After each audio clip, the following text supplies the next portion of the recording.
All right, it says I'm live. I hope I am. Let's just see if things happen here. Come on, YouTube. Let's go, let's go, let's go. And, look, it's a commercial, because I'm monetized now. I get a commercial on my own live stream. Pre-rolls. 2 of them, look at that. Okay. All right. Let's just see if I'm live. Yes, I am. It's the Nazarite bringing you Hebrew lore from days of yore. I'm just going to mute this. So, I thought it's going to take about a month, but as it turns out, YouTube monetized the channel in a couple of days. So I am now officially in business, but it's not real business. And once again, any ad revenue that I get, anything from super chats, super likes, super thanks, whatever it is, that are now available in the chat, will all go to charity. I still haven't decided which charity. I've got a long way to go before then because you need to make at least the equivalent of $100 before your first payment. So I'm thinking that won't happen for a long time, so we're in the clear. I do think that if God shall grace this channel with a lot of, different, then I'll alternate between different charities. Somebody in the chat, yeah, the non-denominational soup kitchen was a good idea. Giving to some animal shelter or animal rescue related charity is another idea that came up, and I'd like to do them all. So it's interesting. Now, just to be completely transparent, there was the option of having mid-roll ads during the live stream, and I said, no, no, no, I don't want that. So certain things they didn't leave up to me.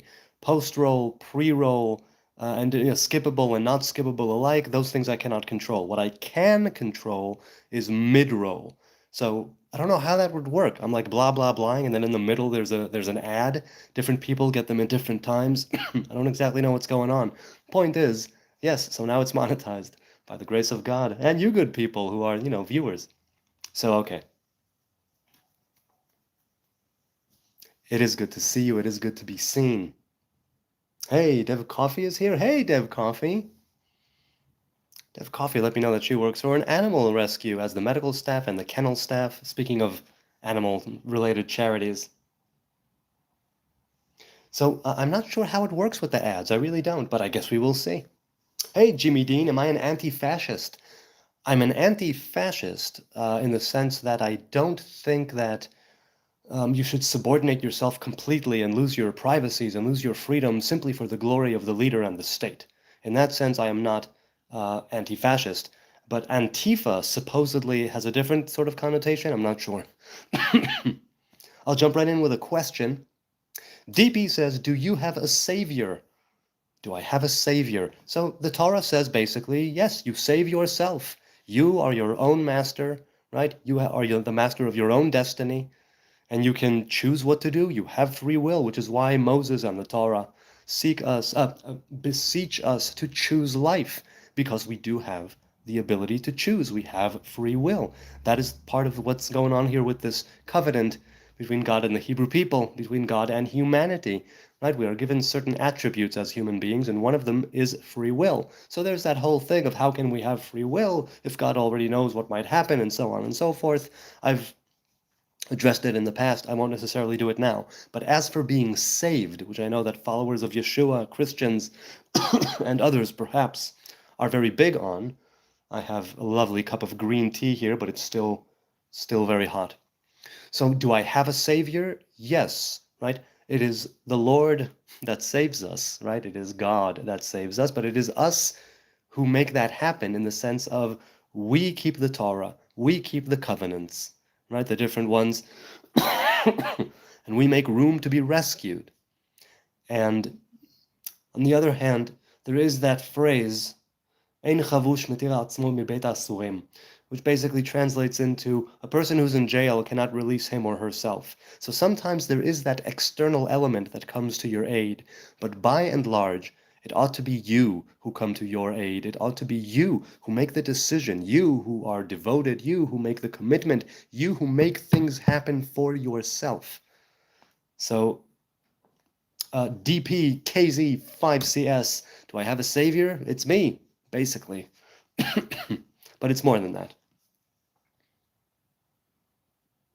Okay. Hide your gold, says CWAG D1E. Indeed. Ah, you hide your gold, you better. James Bong says Shalom lekulam. I work for a dog rescue in Texas, she says. Yes, indeed. So wait, so it's just dogs? Okay, cool. This man's wisdom is off the charts. I'm hoping you're not talking about me. I'm definitely, if it's off the chart, it's to the negative, right? I'm on that lower end of the bell curve, believe me. I got the dog she had to leave behind, a Shiba, I loved for nearly 2 decades. A Canadian who moved to Arizona. And so a Canadian moved to Arizona to be part of a dog rescue, and in doing so, she had to leave her dog.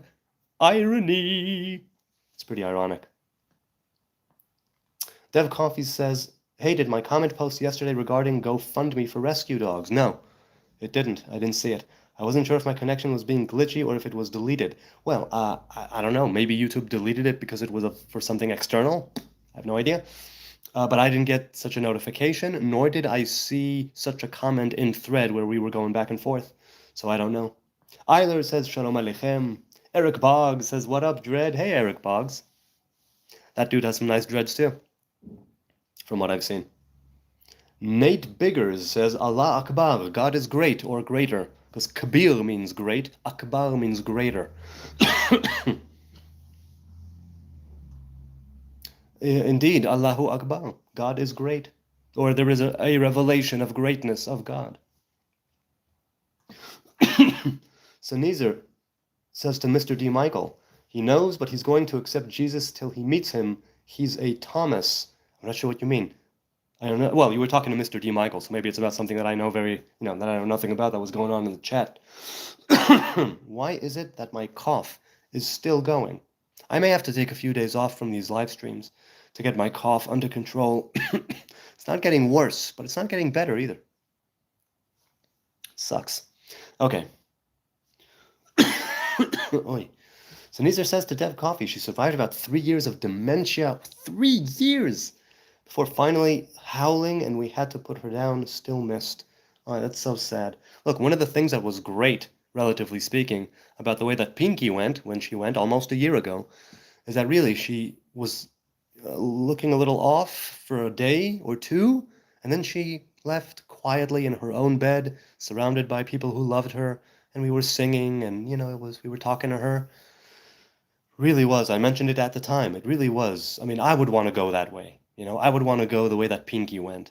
In my home, in my bed, surrounded by loved ones. There was something so intimate and something so life-affirming about the way that we said goodbye to our doggo. And to think that if she would have waited only one more day, she would have died on the way to some specialist halfway across the country.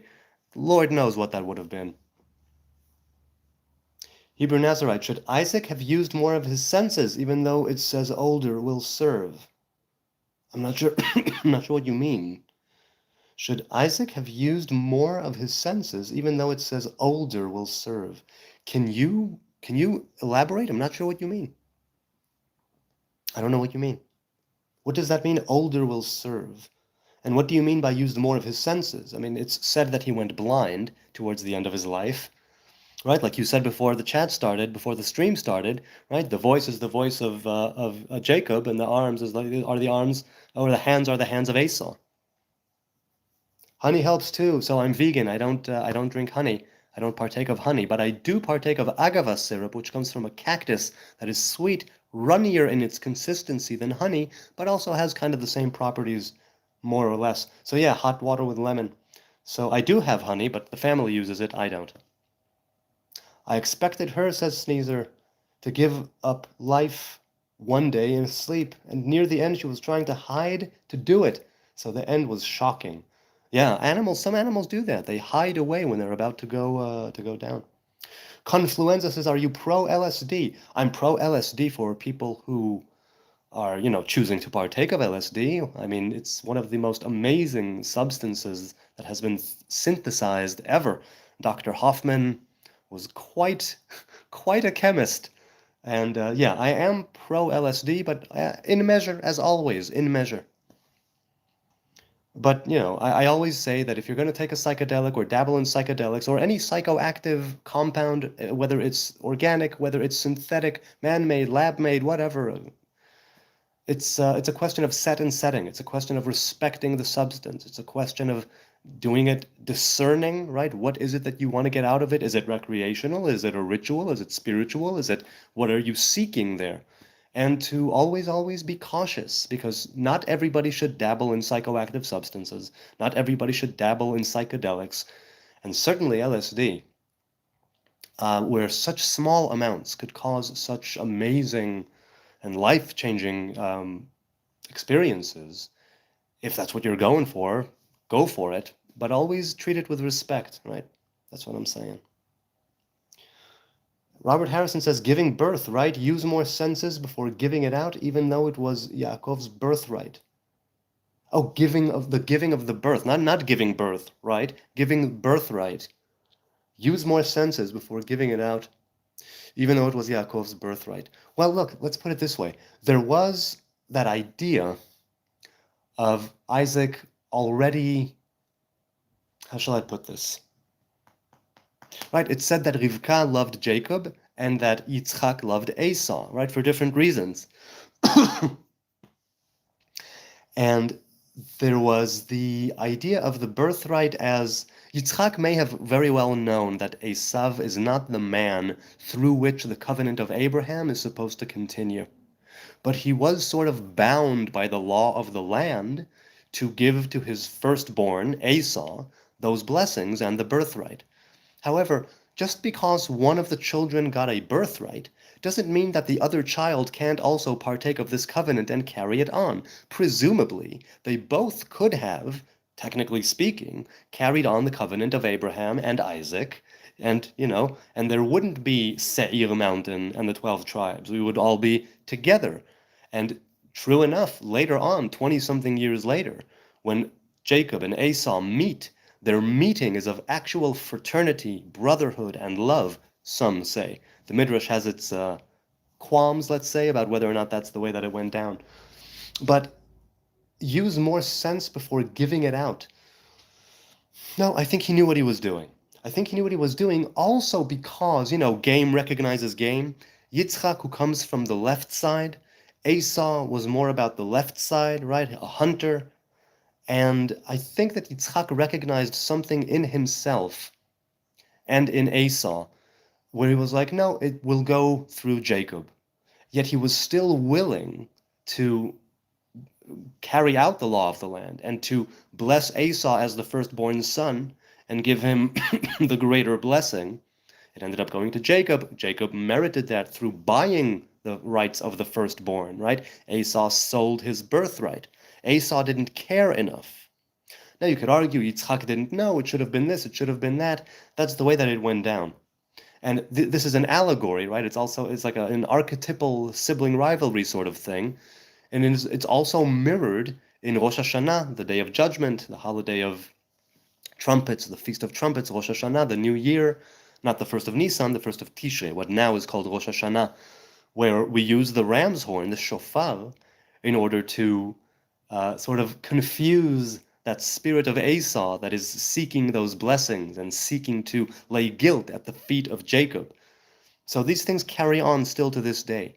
Should he have used more senses? Far be it from me to know. But I'm thinking that Yitzchak had enough sense, if not all of his physical senses, right? He had other senses which were strengthened, and that he made the right call there. Alan McCaskill says, hi, hello. Ofanim Cherub says, my Jewish friend, what up? Oh, I'll tell you what up. It's all good. I'm enjoying this live stream so far. It's so much fun. I'm here with a cup of tea. Hang on, I'll take a slurp. Baruch ata Adonai Eloheinu melech haolam she'akol nihyeh b'dvaro. Speaking of the blessing, I got a comment. Hang on a second. Who was it? No fucking way, PH said, "Hello, you beautiful soul. I'm curious, what is the little prayer you do before taking a sip of tea? And could you try your best to translate it into English?" So I've spoken of this many times, right? In the Hebrew faith, in the rabbinic faith, and the rabbinic halacha, rabbinic law, we have different blessings, and saying this grace and that grace before a meal, after a meal, and we have the blessings of enjoyment, of pleasure, of sight, and of sound. We have, and I'll read what I wrote to him. So it's brought down by the sages. Anything you eat or drink that is within the right measure, herbs you smell, pretty sights, or pretty people that you see, or even unsightly people, a friend you meet after they were sick for a while, okay? Medicine before you take it, thunder, lightning, the rainbow, a place where, according to you, a miracle occurred, things that you experience, these all have their own blessing. So the one for drinks, like tea, unlike, right, there's one drink that doesn't have this particular blessing, that's wine, that has its own particular blessing, but generally the blessing for drinks is translated into, "Blessed are you, Adonai, our God, King of the universe, that everything is brought into being by his speech." This idea that it's being brought into creation even right now at this very moment, right? And when we say a blessing before we, let's say, have a sip of tea, we are acknowledging the fact that all of this is happening right now and is being generated right now before our very eyes. And to take that moment and to pause before we take a drink to sustain our physical body, to make that physical, spiritual, mind, body, soul connection. This is part of why the different blessings are so important, because the different pleasures you take in this world, the different enjoyments that you partake of, they say was it the Gemara or the Midrash? I think it was the Gemara, Babylonian Talmud, which says that if a person will pay the price, or a person will be sat in judgment of all of the enjoyments that he could have had in this world but did not partake of. Now, we take it in a kosher way, in a relatively clean way, let's say, where everything has its time and its place. So it's not like a free-for-all hedonistic lifestyle that the Gemara is what's the word I'm looking for? Well, that it's, oh, I'm losing my English here. It's after 10. It's 10:15. But okay, right? They're not.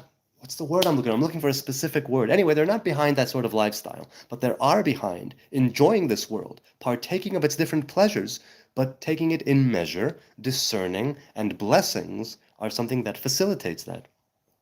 Endorse, that's the word I was looking for. They don't endorse a completely hedonistic lifestyle. They do endorse partaking of the various pleasures of this world in measure, and by making that connection between the physical and the spiritual, you're able to elevate both yourself and the tea, let's say, right? The leaves of the tea, the molecules of the water.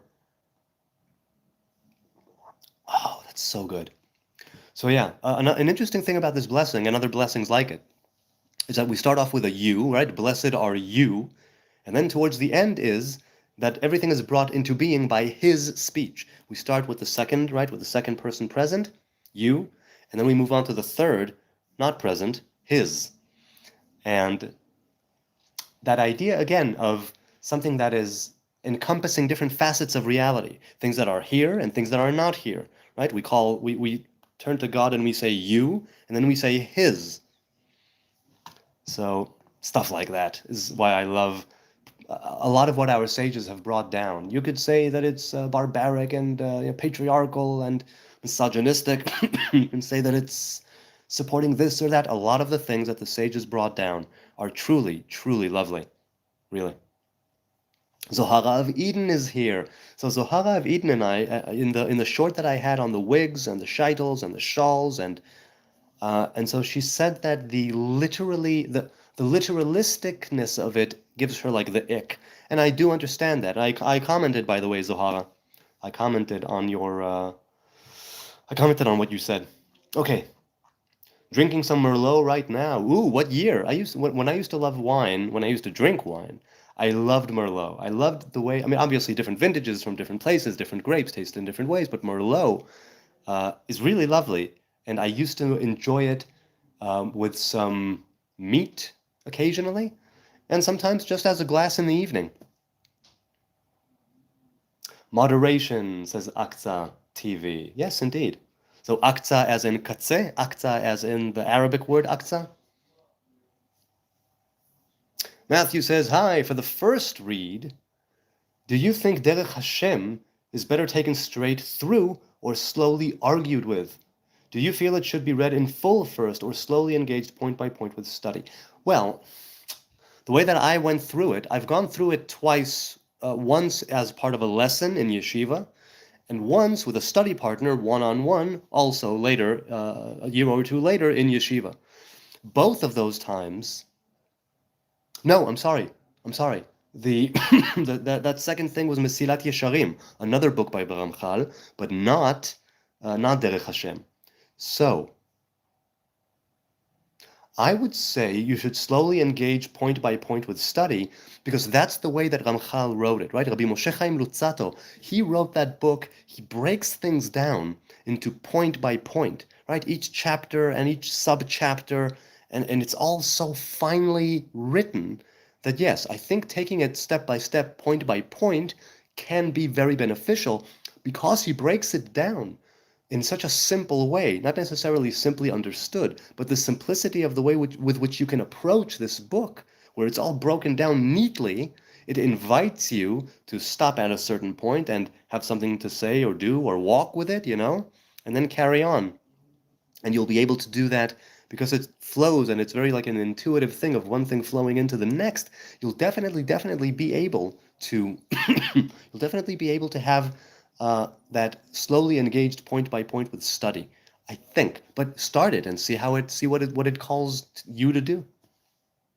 So Neither says to Aksa TV, most magic traces back to either Jewish or Vedic roots. I suppose that makes some sense, although, the Hindus and the Jews are not the oldest. I know the Aboriginals, they say, are older than either one of those. Something like that. Blue Nova says, I'm taking a shit. Hey, Blue Nova, good to see you again. Eric Bogg says, when's your birthday? I'll be 44 in 7 days. My birthday just happened, actually, about a month ago. So, yeah, I turned 43. Aksa, oh, okay.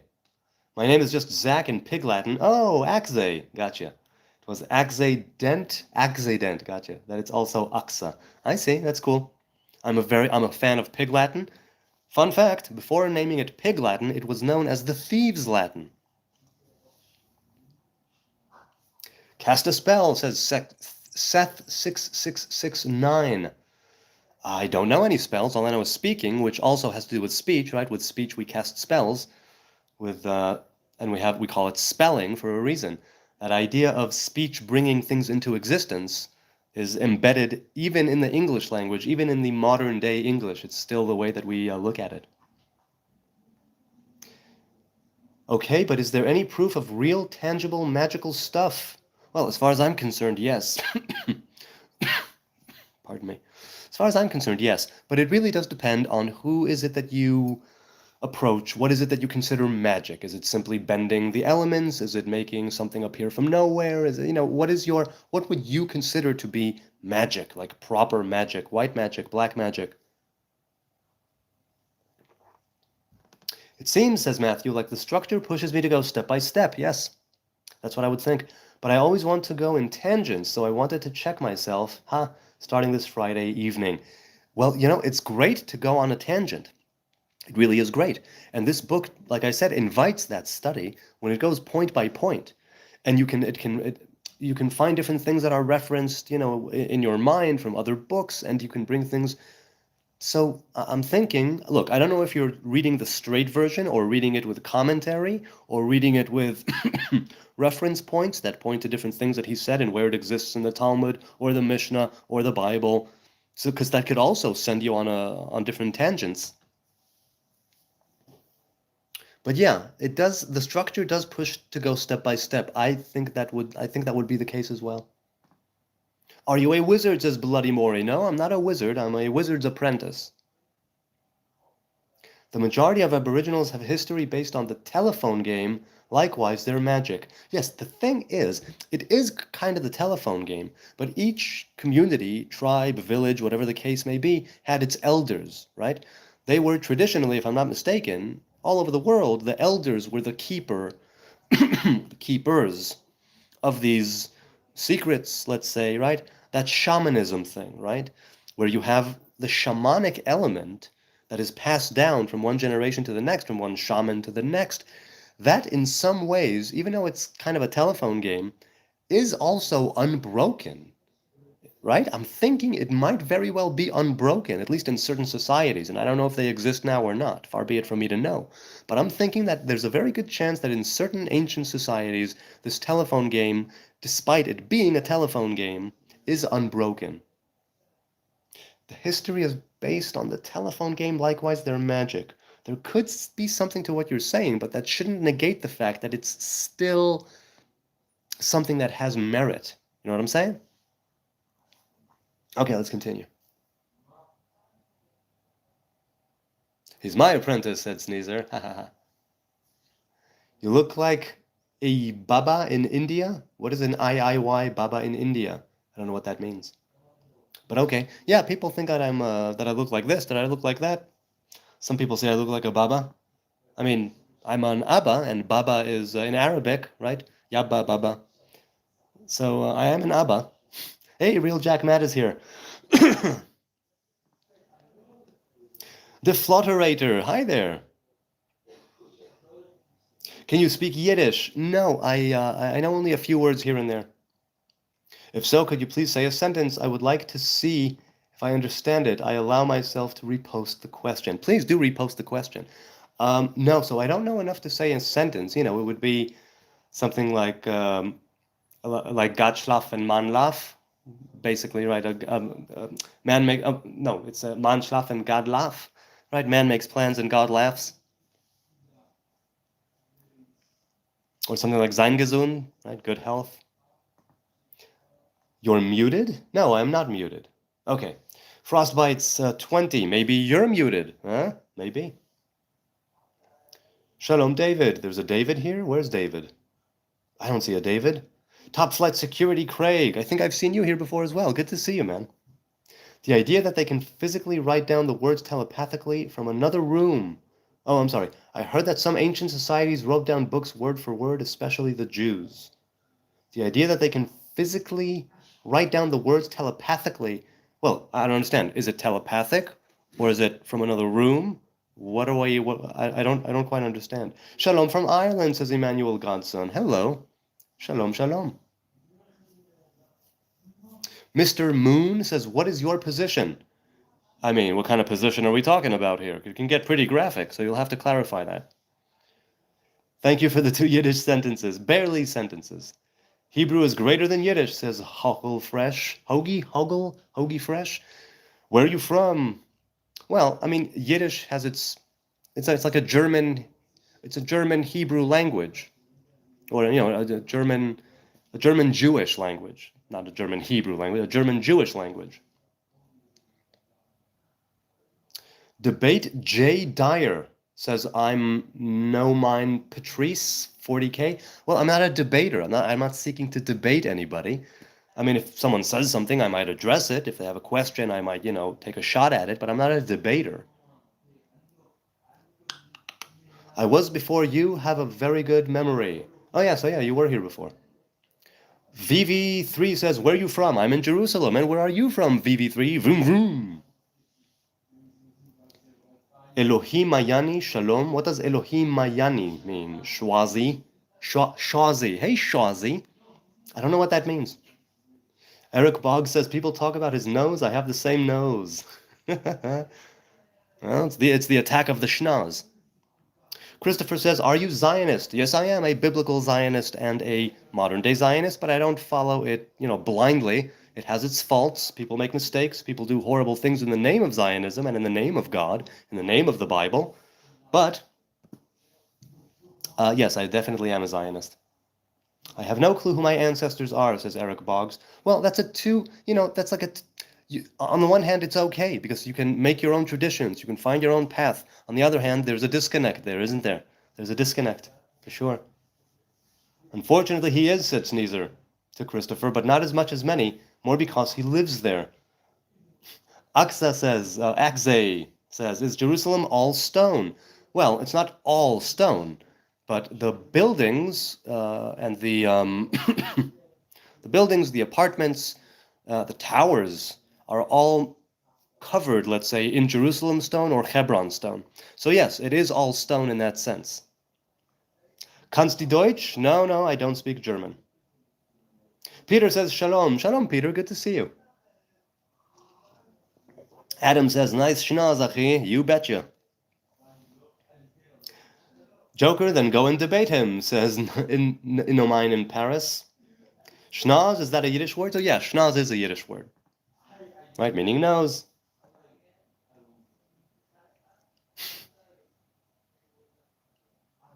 Do you listen to Tover Singer or Tuvia Singer? H. Busta, hi, good to see you again. Good to see you again. Truly. Which city is Zion? Is it Jerusalem? Yes, Zion is Jerusalem, but Zion is also a general name for Israel. But yes, as a city name, yes, it's Jerusalem. Which rabbi do you follow? Asked Top Flight Security Craig. Well, my two dead masters, let's say, are Rav Kook and Rabbi Nachman of Breslev, but I don't follow any particular rabbi. Free Israel, says Liam West. Hey, Liam, good to see you, man. Think in Time says greetings from Chicago. Greetings to you. May you tell us about Jewish philosophy on money. On a different channel, I remember hearing that if you leave a nail unsunken and it rips someone's clothes, you stole from them. Well, let's put it this way. That's not necessarily money. That's you causing someone to lose money and to sustain some sort of material, physical damage, and that you should pay because of your negligence. Right? This goes back to Baba Metzia.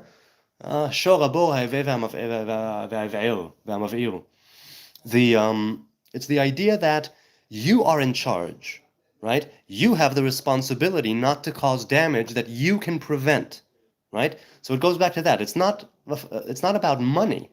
That's simply about damage. That's about being accountable. That's about being responsible for things that you ought to have been looking after and taking care of. So if you leave a nail unsunken, and because of you somebody rips his clothes, you should compensate them for the clothing. Yes. Now, there are different, in the Gemara, in the Talmud, and in Halacha, it's different circumstances, but by and large, that's the right way of looking at it, rabbinically speaking, right, halachically speaking. As for Jewish philosophy on money, let's put it this way. I mentioned Rabbi Nachman just now. One of the things that Rabbi Nachman said that was, as he put it, against what the world thinks, is they think that a righteous man should be in squalor and poverty and deny him or herself of material possessions. And whereas I say, Rabbi Nachman says, that the righteous man should have all of the wealth in the world. Now, the Jewish philosophy on money, ohev kesef lo yisba kesef. In other words, if you love money, you can never have enough money. Money should be a means to an end. Money should be something that you give from, which is why we have the tithe, what's called the maaser, right? We have the tithes, and even the Levites who receive the tithe need to give a tithe of a tithe, a 1 in 100, to the priest. So the Jewish philosophy on money is can't live with it, can't live without it. So do what you can with it. Be generous with your money, but halacha also states, right? You're supposed to give to charity, but you can only give, generally speaking, up to a fifth. You may only give away up to 20% of your possessions. Is it 20%? I think it's 20% or fifth. Because halacha says you have money, great. Give your tithe, give to charity, give to good causes, but don't give so much that you become one who needs charity yourself. In other words, you need to be smart with money. Jewish philosophy on money, let's say, there's also a difference when it comes to your Hebrew brother and sister and the people of the nations. Because let's say if you're a borrower, or not a borrower, if you're a lender, if one of the tribes, right, if a man or a woman of the Hebrew faith wants to borrow from you, you're not allowed to take any interest. But if you lend money to someone of the nations, you are allowed to take interest from them if you choose. It's not a prerequisite for lending out money.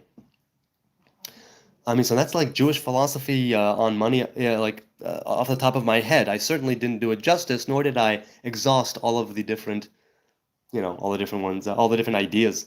Slowboy Fuel Pump says, hey man, I love your videos. You are my favorite gay streamer. Thanks for helping me be true to myself. Right on, man. If you're going to be gay, go and be gay.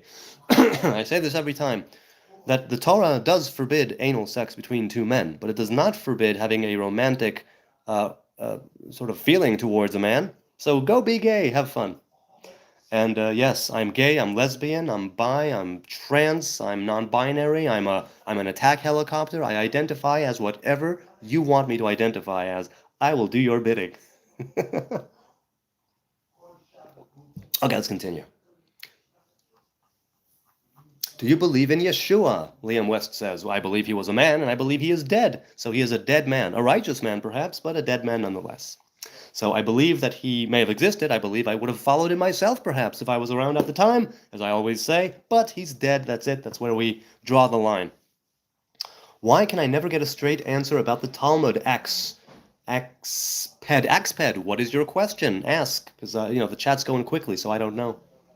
Why can people only be born Jewish? They cannot. You can convert. You can be born into the faith, or you can convert into the faith. There's nothing wrong with converting. It's actually really great to convert if you are drawn to it, because it means that you're answering a call from within you that you cannot ignore. Now, Axe, I'm sorry, did you ask a question that I've been ignoring? And I say ignoring because I haven't been ignoring it. It's simply the chat is moving quickly and I can't see everything that comes in. So if you did ask me something, please, either if I don't get to it, leave a comment. If I do get to it, I will gladly address it. So I don't know why you can't ever get a straight answer about the Talmud. I'll be glad to answer what I can. But I'm not a scholar, not a sage, not a rabbi, not a learned man, not an educated man, so take it with a grain of hummus. Your medicine is too much. You're not thinking about motive, says Rooster. Speak. No, dude, I'm not. Is now the time? Really? Not now, man. Wait, are you going to do it right now? Okay, then another time. And I'm thinking yes, okay? I'm thinking the answer might be yes. No, but it's not happening now. If it was happening now, it was happening now. Am I right? Okay. I'm amused by you, says Shimi. Golsa, I like your approach. Hey, man, whatever amuses you. I'm happy I'm amusing. Do you follow the Talmud? So the Talmud isn't something you particularly follow. The Talmud is a series of debates by which halacha is later derived. So in the Talmud we have debates. In the Talmud we have myth, folklore, legend, extreme cases in order to bring about a kind of consensus in the middle, and from there to later derive halacha. But there is no following Talmud. There's following halacha, part of which is derived from the Talmud. So I don't quite get that question. Operator error says deceptions roll out. Deceptions roll out? Truly? What deceptions do you mean? Jordan says interest is a means of taking advantage of humans. Notably, this is why you are banned from charging it to your fellow Jews. Well, let's put it this way. Should you receive no compensation for the money that you're putting on the line, there's no guarantee that you'll even get the money back. When you lend money to someone, right, there's no guarantee you'll get it back. Maybe you'll have other ways of getting it. Maybe you'll be able to fight them in court. Maybe this, that, or the other. But when you give out money to someone, right, and you're lending it to them, that already puts you at a disadvantage and a risk. It's a risk. It's a calculated risk. So when it comes to the nations, I'm thinking that it is a kind of favoritism towards your Hebrew brother and sister, but it makes a lot of sense that people within the tribes will be more kind to the in-group within the tribe, and that they would be not, I don't know if not as kind, but they would behave differently with somebody who is in the out-group, outside of the tribes. Do you see what I'm saying? Well, that's the way I see it. And this is true, right? And anybody who studied even a smidge of sociology and and knows a bit of like the history of tribalism and whatnot, and I mean that in the sense of just tribal societies, ancestral environments, all of that. You had your people, your village, your group, and you had the other, the stranger, the foreigner. Now, the Torah says that you need to treat the foreigner, the stranger, the sojourner with respect, and in some ways they're treated the same. When it comes to money specifically, money is one of the ways one of the ways that money is called, one of the words used for money in the Hebrew Bible is damim. Damim literally means blood. It's the plural of dam, damim, blood. And so when you give money and you lend money, it's you giving of your own blood, so to speak. And so I can understand why if you're giving your blood to your own blood in the tribes, that the Torah will say, don't take interest from them. If you're giving from your blood to the foreigner, there it's allowed to take interest. You're allowed. As for it being taking advantage, no, it's not taking advantage because they can choose not to borrow from you. They can choose not to ask you for money. That is their choice. And if they make that choice, it's a calculated risk on their end and a calculated risk on your end. And I think that that's where it is. But I might be wrong because I'm no economist. Hebrew Nazarite. Sanitzer says, how many Talmud are there? Was his very good question. Well, 2, Talmud Bavli, Talmud Yerushalmi, the Jerusalem Talmud and the Babylonian Talmud. Those are the 2 Talmuds. Money is not your blood, you sound ridiculous. I didn't say it's my blood. I said that's what it's called, and it's like it's an allegorical thing. It means that money has great importance, and when you lend money, it's as if you're giving a part of yourself, because money is the way by money, right? Money is the way through which we sustain ourselves, we barter and we buy things, and so it's very, very close. It hits very close to home, right? When you're in poverty, when you have no money, it really affects you. Your entire life is affected by that. So I'm thinking that if you're going to, hey, thanks, Matthew, appreciate it. My first ever thank you or whatever it was. And what I will say is that, right, so once I get to 100 and I get my first payment from YouTube, it will go to charity. So thank you, Matthew, for donating to charity. Thank you very much indeed. So how many Talmuds are there strictly? There's the Babylonian Talmud and the Jerusalem Talmud. Lichvod hamasoret, for the tradition, says Matthew. Appreciate the thoughtful dialogue. Glad you decided to pursue the charity angle. Yeah. I mean, look, like I said, ad revenue, things like super chats, super thanks, super whatevers that can be here, that I would generally want to give to charity, and that's what I'm going to do. Other things, if they come my way, like brand deals or endorsements or sponsorships, I don't know who would want to sponsor this, but if they do come my way, that I might keep some. But as far as ad revenue and things that have to do with YouTube specifically, I want to give everything I make from the YouTube channel through YouTube to charity. So thank you, Matthew, for being the first one. That is awesome. Bless you. Why don't you comb your hair? Give a good reason. I've taken a Nazarite's vow. Nazarite doesn't comb or brush their hair. They can use their fingers to manipulate the hair and separate, but I decided to just grow it wild, as it says in the Torah. Gadel pera se'ar rosho. So I don't know if that reason, Raul, is good enough for you or not, but that's the reason that I don't comb my hair. H. Busta says, listen to Tovia Singer, that Jew makes sense. I have listened to things that he's said, and I have enjoyed the things he said. I don't listen to him regularly, though. Aksa says he can't use a comb because he might pull out a hair, which isn't really allowed. Makes sense, doesn't it? Yes, that's true. Thank you, Akse. Be Kind says, I like the Talmud. It taught me a lot about respecting others and how to correct with love and not condemnation. You know, one of the things it says in the Talmud is where they're talking about rebuking. Or no, it was the Mishnah, not the Talmud, right? At the time of the Second Temple. And they said, I swear by the worship of the temple that people here don't know how to rebuke. Like they're not physically able to do it properly. And someone else said, I swear by the worship of the temple that I think that nobody here can receive. Nobody knows how to receive rebuke. So, and that was at the time of the Second Temple.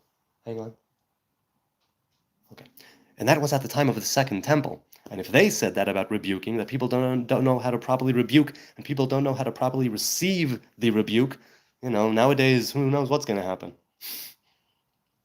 Tell me about Reconstructionist Judaism, please, Jay Silverstone asks. I'm sorry, I can't. I don't know enough about Reconstructionist Judaism. I don't know.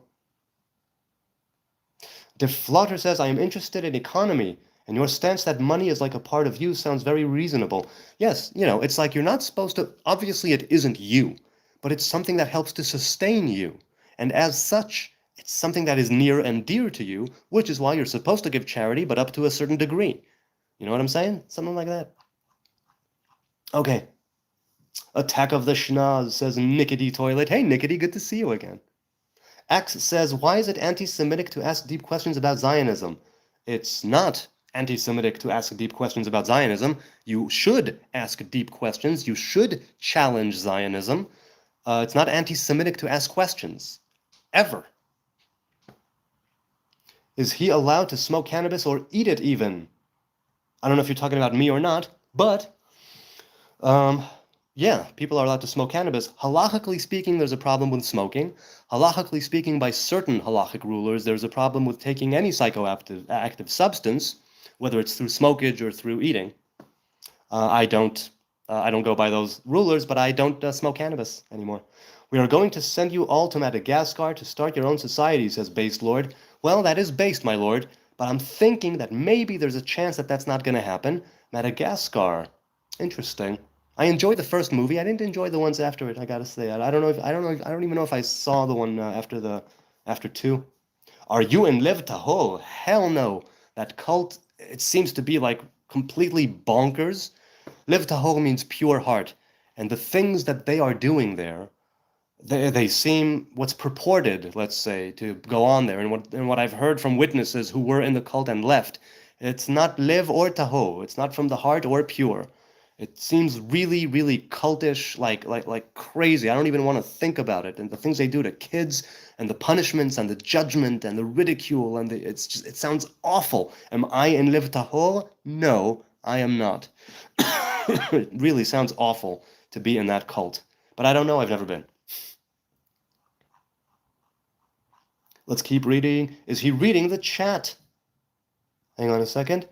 Is he reading the chat? Says Ben Richard. Yes, I am reading the chat, but I'm answering or addressing something, and then I go down and I address what's there. So I might miss your stuff. I might not pay attention, not because I'm not paying attention, but because the chat is moving very quickly. So I'm sorry about that.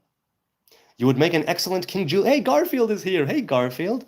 Garfield 4317, my man. I love Garfield so much. And, the namesake and you, because why not? Love is good. It's good to share love. Repent for your sins and turn to Christ, says Connor. I do want to repent for my sins. I'm not going to return to Christ because I've never been with Christ, ergo nowhere to return to. Doesn't that make sense? Okay. Be Kind Family says, charity 10% mandatory in what you can when asked without questioning or expecting reward.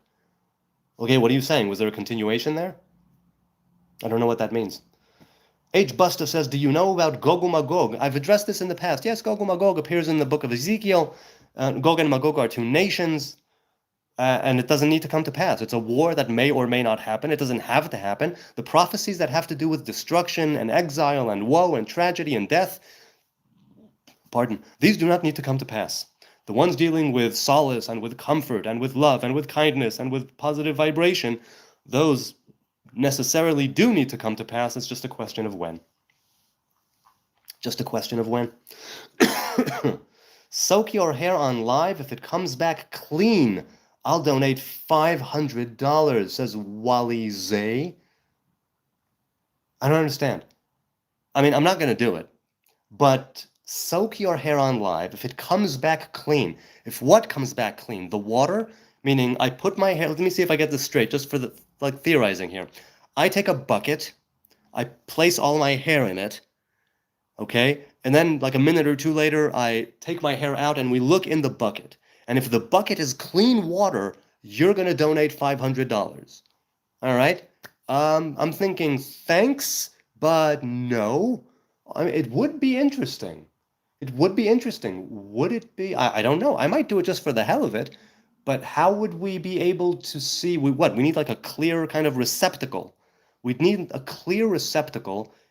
How would we do it logistically? Practically speaking, how would you want that done? Walazai.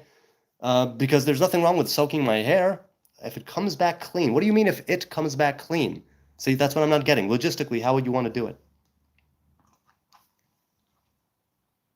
You work around the truth like a lawyer, says Rooster. Rooster, what are you talking about?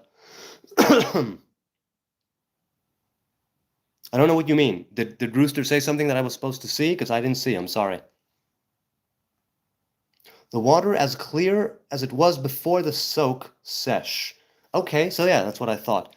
I mean, I suppose I'm willing to do that. I don't think that it will come back necessarily as clean. It all depends on how, I mean, why wouldn't it really?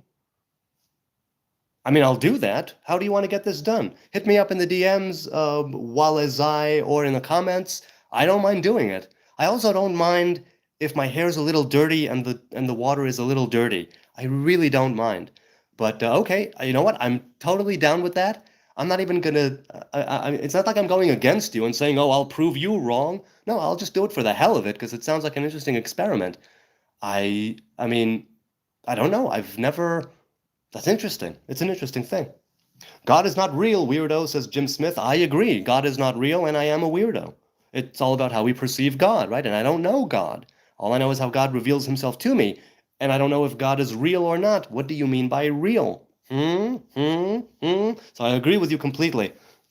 God is not real because something real is something that I can sense, something I can touch, or smell, or feel, or know. And God isn't any of those things, so God is not real. We agree, Jim. We definitely agree. Wait, Rooster.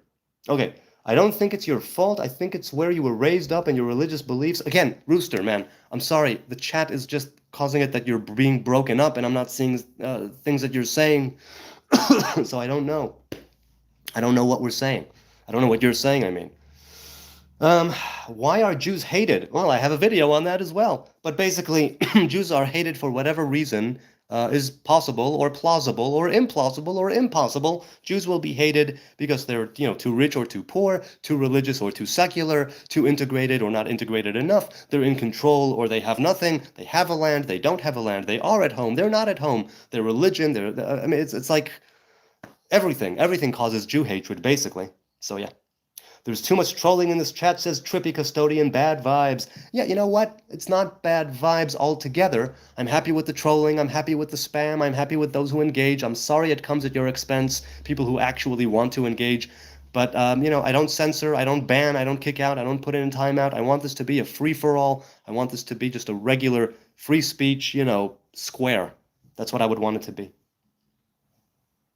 Bong says, the more water you use in this project, the less likely it will show darker water. Okay, so again, you got to get down to the nuts and bolts of what this is going to be. Is it going to actually be a receptacle of some kind? What amount of water? I don't know. You'll have to, hit me up. I'm interested in doing it. And incidentally, like I said, it's not that I think that my hair is the cleanest. I know that I use shampoo regularly. I use conditioner, once every 6 weeks or so, maybe 8 weeks. So, and that's just, from the mid to the bottom. So it really doesn't matter to me, as long as my wife doesn't say, dude, you're gross, I'm good. And believe me, she's discerning. She would tell me if I'm gross as far as she's concerned.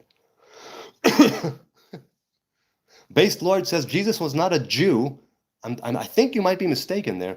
But okay, let's continue. Modern Jews have different beliefs and texts such as the Talmud, which biblical Jews did not follow. Modern Judaism is an evolution, just as Christianity is. I agree. Modern day rabbinic Orthodox Judaism is an evolution, right? But the oral law was still the oral law at the time of Jesus, right? At the time of the Second Temple. The only thing that happened afterwards, and the only thing, a major thing, but it did happen afterwards, was that the oral law was written down.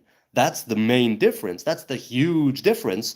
And ever since then, Orthodox, rabbinic, modern-day Judaism is kind of stuck in the past to a certain degree.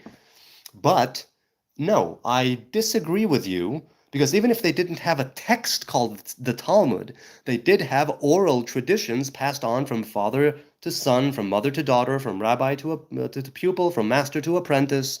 As I've said many times, the fact that the oral law had to be written down is a tragedy and a travesty, and it should not have occurred, but it did because it was the lesser of two evils. It wasn't because, oh, totally, the Talmud, we need the Talmud, this is the way. No. It was written because of exile and destruction that was looming, and they thought that, oh my God, we might lose the entire train of tradition. We don't want to do that, so we'll do the unthinkable and write down the oral law, which was supposed to remain oral. It was supposed to progress. It was supposed to evolve. So you're saying that evolution, you're saying that as a negative thing, but evolution as an oral tradition, as an oral Torah, is a wanted and desired and, relevant thing.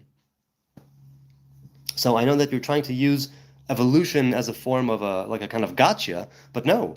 If Jesus was indeed around at the time of the Second Temple, he did indeed have some sort of oral tradition to follow and that corresponded with the written one. People may disagree, but I'm just saying, let's for the sake of argument, let's say that he was with an oral tradition, and that oral tradition would have evolved of its own accord with the progression of the centuries and with society and with humanity.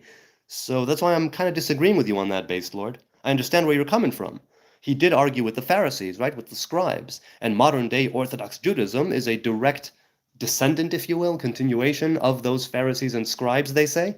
So on that part, yes, I kind of agree with you. But definitely, if you read the Gospel, which I have only once, but it seems to me that he was a follower of Torah, which includes an oral tradition. If he was indeed around at the time of the Second Temple, it could very well have, not 100%, I don't speak in absolutes, it could very well have been that he had the written Torah and an oral tradition that was not written down, but that remained oral.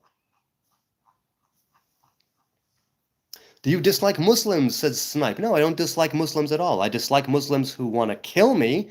I dislike Muslims who blow themselves up on buses and marketplaces. I dislike Muslims who terrorize my people, and their people for that matter. But no, I don't dislike Muslims. I've worked with Muslims, I've conversed with Muslims, I've lived next to Muslims, I've been in the army with Muslims. So no. Well, Druze. So part of Islam. So no, I don't dislike Muslims on general principle. How are Jews supposed to help non-Jews? Says, is it Shusi or Susi Royale? Royale with cheese. What do you mean? How are Jews supposed to help non-Jews? You're making the assumption that Jews are supposed to help non-Jews? Well, if you live around people and they're non-Jews, be a good person. That's all. Just be a good person. That includes Jews and non-Jews alike, because that's people. Be a good human to other humans. That's main part of the Torah. Wrecked by love. I'm sorry to hear that, but love can totally wreck you. That's for damn sure. Hey man, I really love your videos and couldn't help but notice your videos aren't in long-form format. I'd love to help you start making long-form videos. Good work. Okay, well that's a bot. My videos are just long-form. So thanks, Wrecked by Love. I appreciate it. So you're Messianic. No, I'm not Messianic. I don't believe Jesus is the Messiah. I believe that he could have been until he died, but he was never anointed or crowned or made king, right? And even if he wasn't accepted by the people as king. He wasn't accepted as the Messiah, as the anointed one. But even if he was, let's say for the sake of argument, he died, and when he died, his reign ended. He's no longer Messiah. That's why I'm not a Messianic.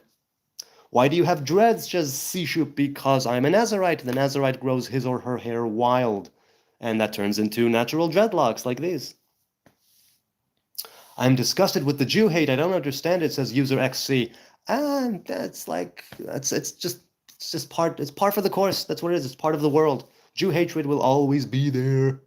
He resurrected, says Jambuda. Yes, and even resurrected people are not made king. They are not made anointed ones, which is why I say that his reign ended when he died. And even if we do say, oh, no, but he was resurrected, we do not follow the dead. We follow the living. We choose life. That's the way of the Torah. We don't follow the dead. We don't crown the dead. We don't await for the dead. We focus on life. We choose life. We pursue life. We cleave and cling to the tree of life. We seek to eventually partake of the fruit of the tree of life. And, right, as everybody will, Xavier says, as the master said, which master is this? Anyone who mocks the words of the sages will be sentenced to boiling excrement, and this was his sin, as he mocked the words of the sages. So yes, there is that idea of Jesus burning in boiling excrement in the Jewish equivalent of purgatory, let's say. I am of the opinion that that could have been said only to keep people away from Christianity, because you must remember, as I've said many times, the Talmud was written canonized, that is, in the 3rd or 4th century, when Christianity was really starting to pick up, and the sages wanted to keep people away from Christianity, so the Talmud has a few passages that it's said that they are against Jesus, but it's not even clear to the researchers and the academics and the scholars if it's actual Jesus Christ, the Christian one that they are talking about, right? Jesus, the anointed one, Yeshua HaNotzri. If it is, I think that it's not necessarily that he's boiling that he's suffering and burning in boiling excrement. I think that was put there in order to dissuade people from following the faith that followed him, because he himself was a Jew, a Hebrew man. He was born and he died a Hebrew man. He wasn't a Christian. He wasn't a follower of Jesus. But yes, he mocked the words of the sages. Now, did he mock them, or did he simply not abide by them? There's a huge difference there, a very big difference there, and I take issue with that difference. I really, really do. Rooster says, I'm not going to lie, Ari Schaefer is a comedian and a Jew, and he told me to hate on you because even he doesn't believe his own people. Okay, fair enough. I like some of Ari Schaefer's stuff. Other stuff, I don't know it. You worship Moloch and Baal, says Jambuda. Really? Give me proof. Give me proof that I'm a Molech worshiper or a Baal worshiper. Please. I don't hate Jews, I like Amy Winehouse, says Jim Smith. Hey, Amy Winehouse had a great set of pipes. May she rest in peace and tranquility. Let's hope she's doing better now, huh? What a life she led. But, I mean, her voice, it breaks my heart. Some of her lyrics and some of the ways that she uses her voice, really heartbreaking stuff. I respect Jews, says Lalvandrukt Croft. Whatever that was. Sorry, it moved. La Levan Drakroft. I respect Jews, but it is sad you adopted teachings of man.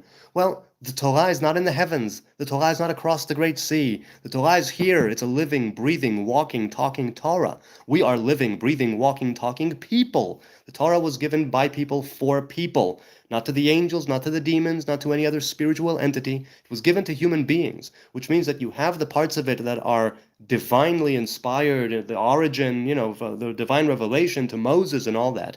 And then you have the parts that are interpretable. You have the parts that you can say, okay, the Torah says X. How do we carry this out in the real world? In the real world. That's the oral Torah. That's what later became halacha, so to speak. So yeah, that's what I'm saying. That idea of teachings of man is again a double-edged sword. You can have men and women, for that matter, who are great sages, great scholars, and prophets, and teachers that have this connection between them and the Most High God to such a degree that they're able to truly understand you and guide you and be able to be a master to you personally. And then you have people who do horrible things in the name of God and think that they are righteous. You have people who call themselves rabbi or master or I don't know what, and who are doing things that are coming from the dark side of the force, right? The other side, that's sitra achra, if you will, and that is a shame, and that is a sham. But we are men and women living in this world, in the world of asiyah, right? In the world of things coming into being. And we must bring the Torah into being, and this is facilitated with the oral traditions. So it's sad that we adopted teachings of man, yes. I agree. If you go back to Eden, and I always do, there was no teachings of man. It was just the divine revelation, humankind, and nature chilling out. Later on, with the degradation and the deterioration of the generations, we had to adopt teachings of man. But now that we have already decided that that is the way to go, then it's about discerning which man, which woman do you follow. How are they speaking to you? What are they actually doing, right? What is it that they are teaching?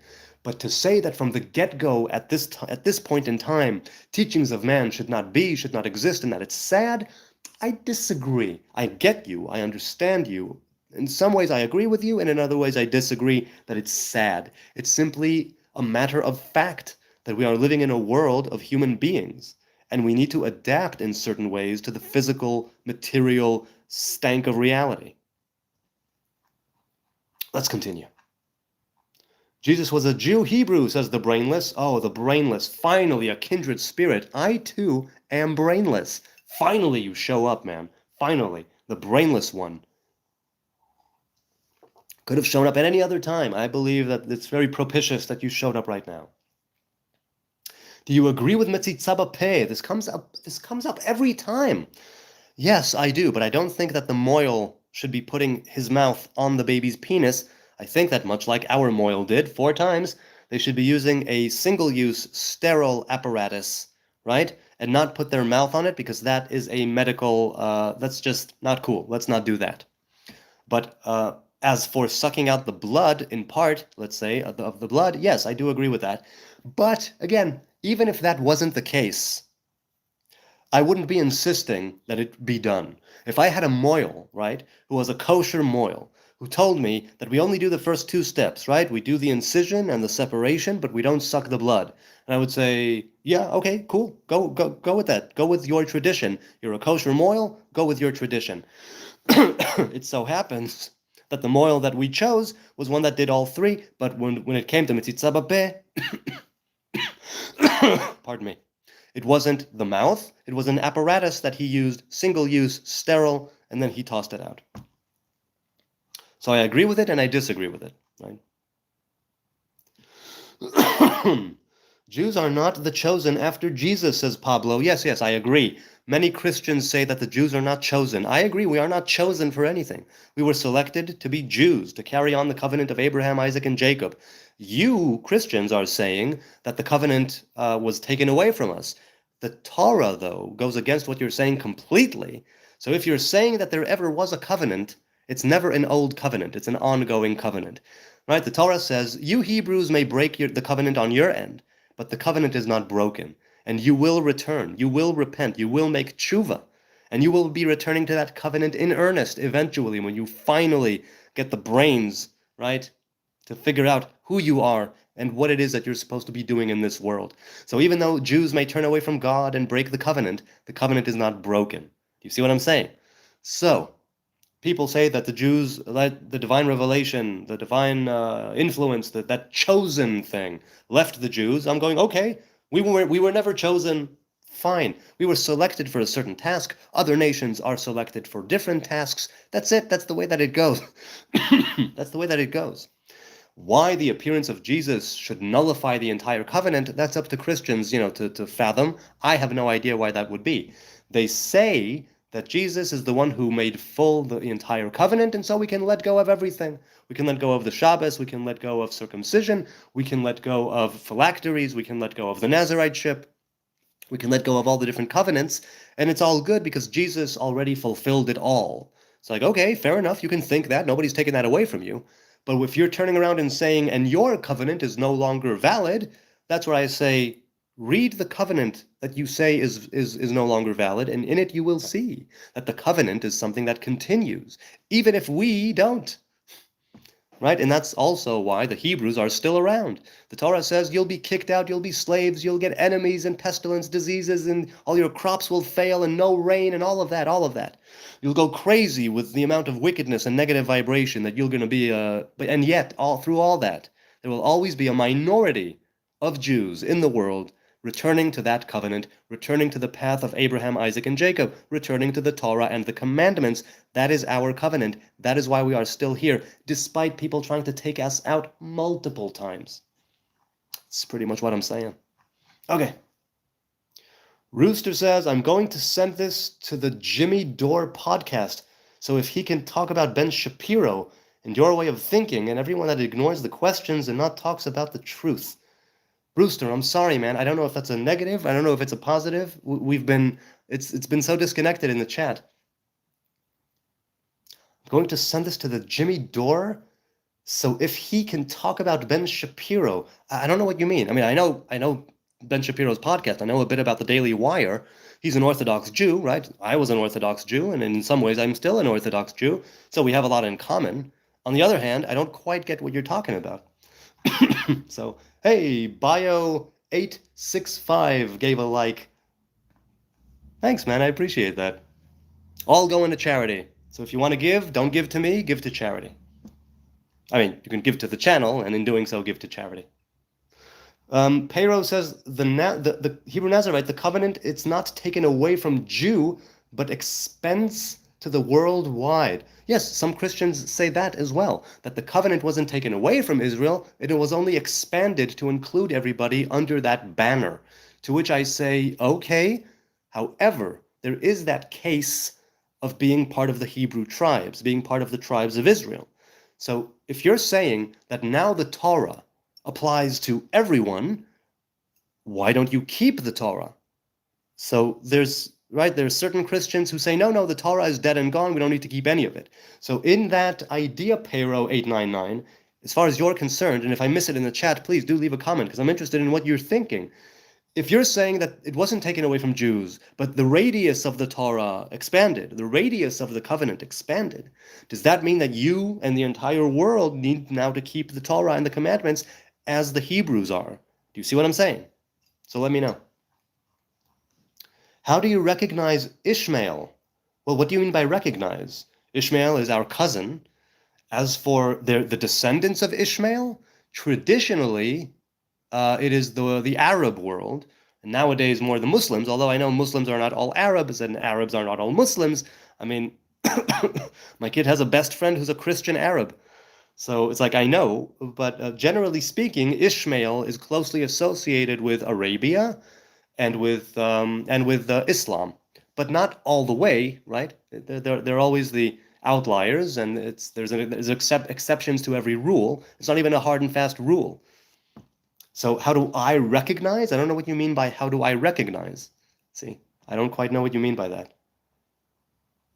Is violent? I'm sorry. Bill Waddle says, is a violent rebellion justified if a Roman nation disagrees with the taxes being collected? I don't know what you're talking about, man. If you're talking about at the time of the Second Temple, I have no idea what to think about that. That was a whole other time, a whole different place. So I don't know. People in the chat, please do answer Bill Waddle. Is a violent rebellion justified if it only has to do with money? Maybe. I don't know. Nanook Systems. Hey, Nanook, Nanu. Oh, I'm sorry, not Nanu. That's Nanook, like Nanook of the North.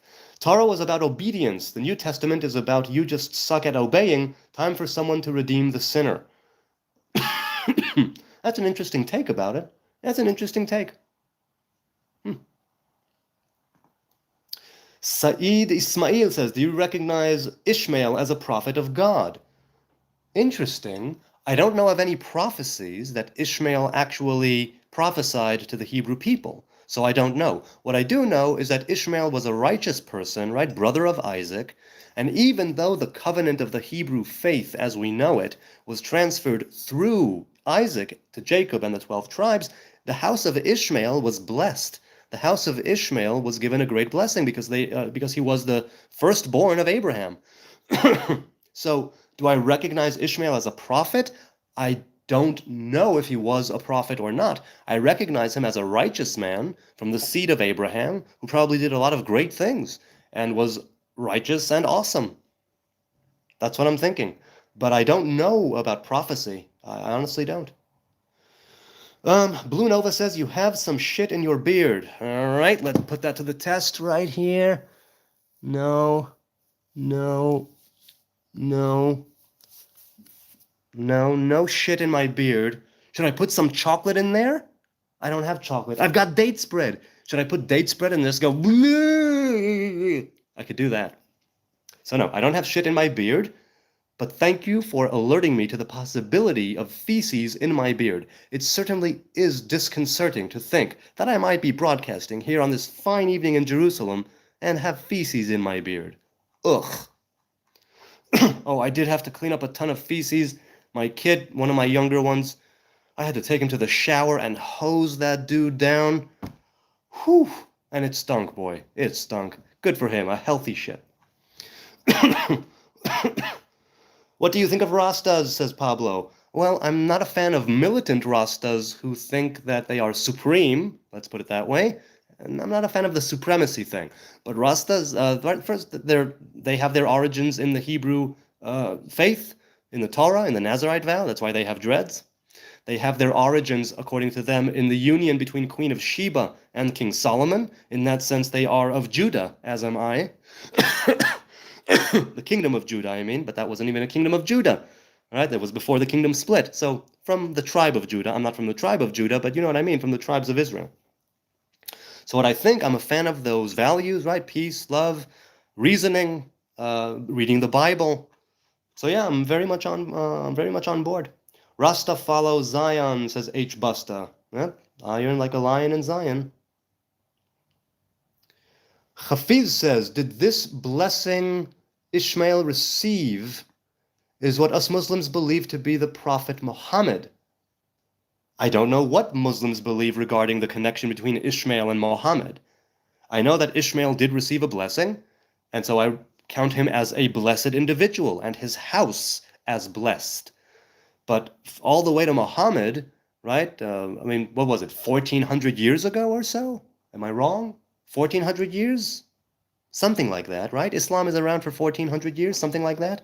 So I don't know if the blessing is something that continues. I don't know if the blessing is something that has necessarily to do with what you claim to be the final revelation, the final book, the final prophet, because Ishmael has his blessings and Jacob and Isaac have theirs, right? So there's a difference there. Is the Nazarite an oath? So no, the Nazarite is a vow, Yadid. An oath is a shvu'ah, which is something true or false.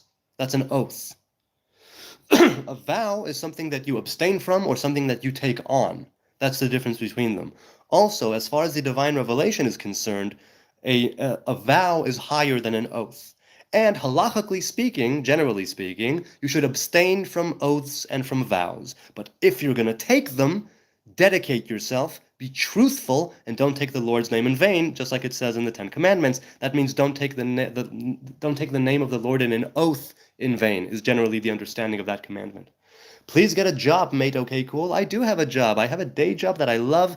I've been with this company for almost 11 years now, and I do something that most people could only dream of doing, and I'm very, very happy with my day job. But I thank you for the encouragement to find gainful employment. There were times when I was unemployed for a few months here and there. It's very heartbreaking and very, very nerve-wracking, where every interview is, oh my God, I need to get this job. There have been many jobs that I worked in the past, retail, dead-end, minimum wage, soul-crushing, back-breaking jobs. So I deeply appreciate your concern your concern for me and your pleading to get a job. If I didn't have a job, I would be working in earnest to make something like this my job, right? The non-job, as they call it. But yes, I do have a job, and I'm very happy with it, and I thank you for your concern. Who gave you a job looking like that, says okay, cool. See, that's just it. The company that I work for with now is the only job interview in my life where I walked out of the job interview with a smile, and I said to myself, holy crap, I actually think that unlike any other job interview I've ever been to, the way that I lead my life and the way that I look is a benefit here. And it's why they would want to hire me. And it did. They hired me.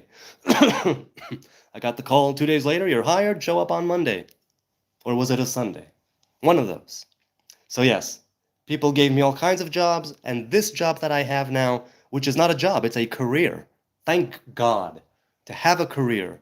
So many people only have jobs. I've had jobs, many different jobs in my life, Joe jobs, other jobs. To have a career is an amazing blessing, and I give thanks and praises to the Most High God. By the grace of the Most High God, I'm still carrying on with this job. So who gave me a job? The people who really dig the way that I look and the way that I do my job. That's who. Let's continue. Jeff Key says, Isus Nazarenus Rex Laudarum, meaning Jesus of Nazareth, King of the Jews. Oh, so that's the sign that the Romans put on him, right? I think that's the sign that they put on him. A lemon and honey. Yeah, I know, but I don't drink honey. I do have some lemon. And I've got some green tea here. I should have added lemon to the green tea. See, I actually have a lemon tree outside. It doesn't have any lemons now, but it will have in the springtime.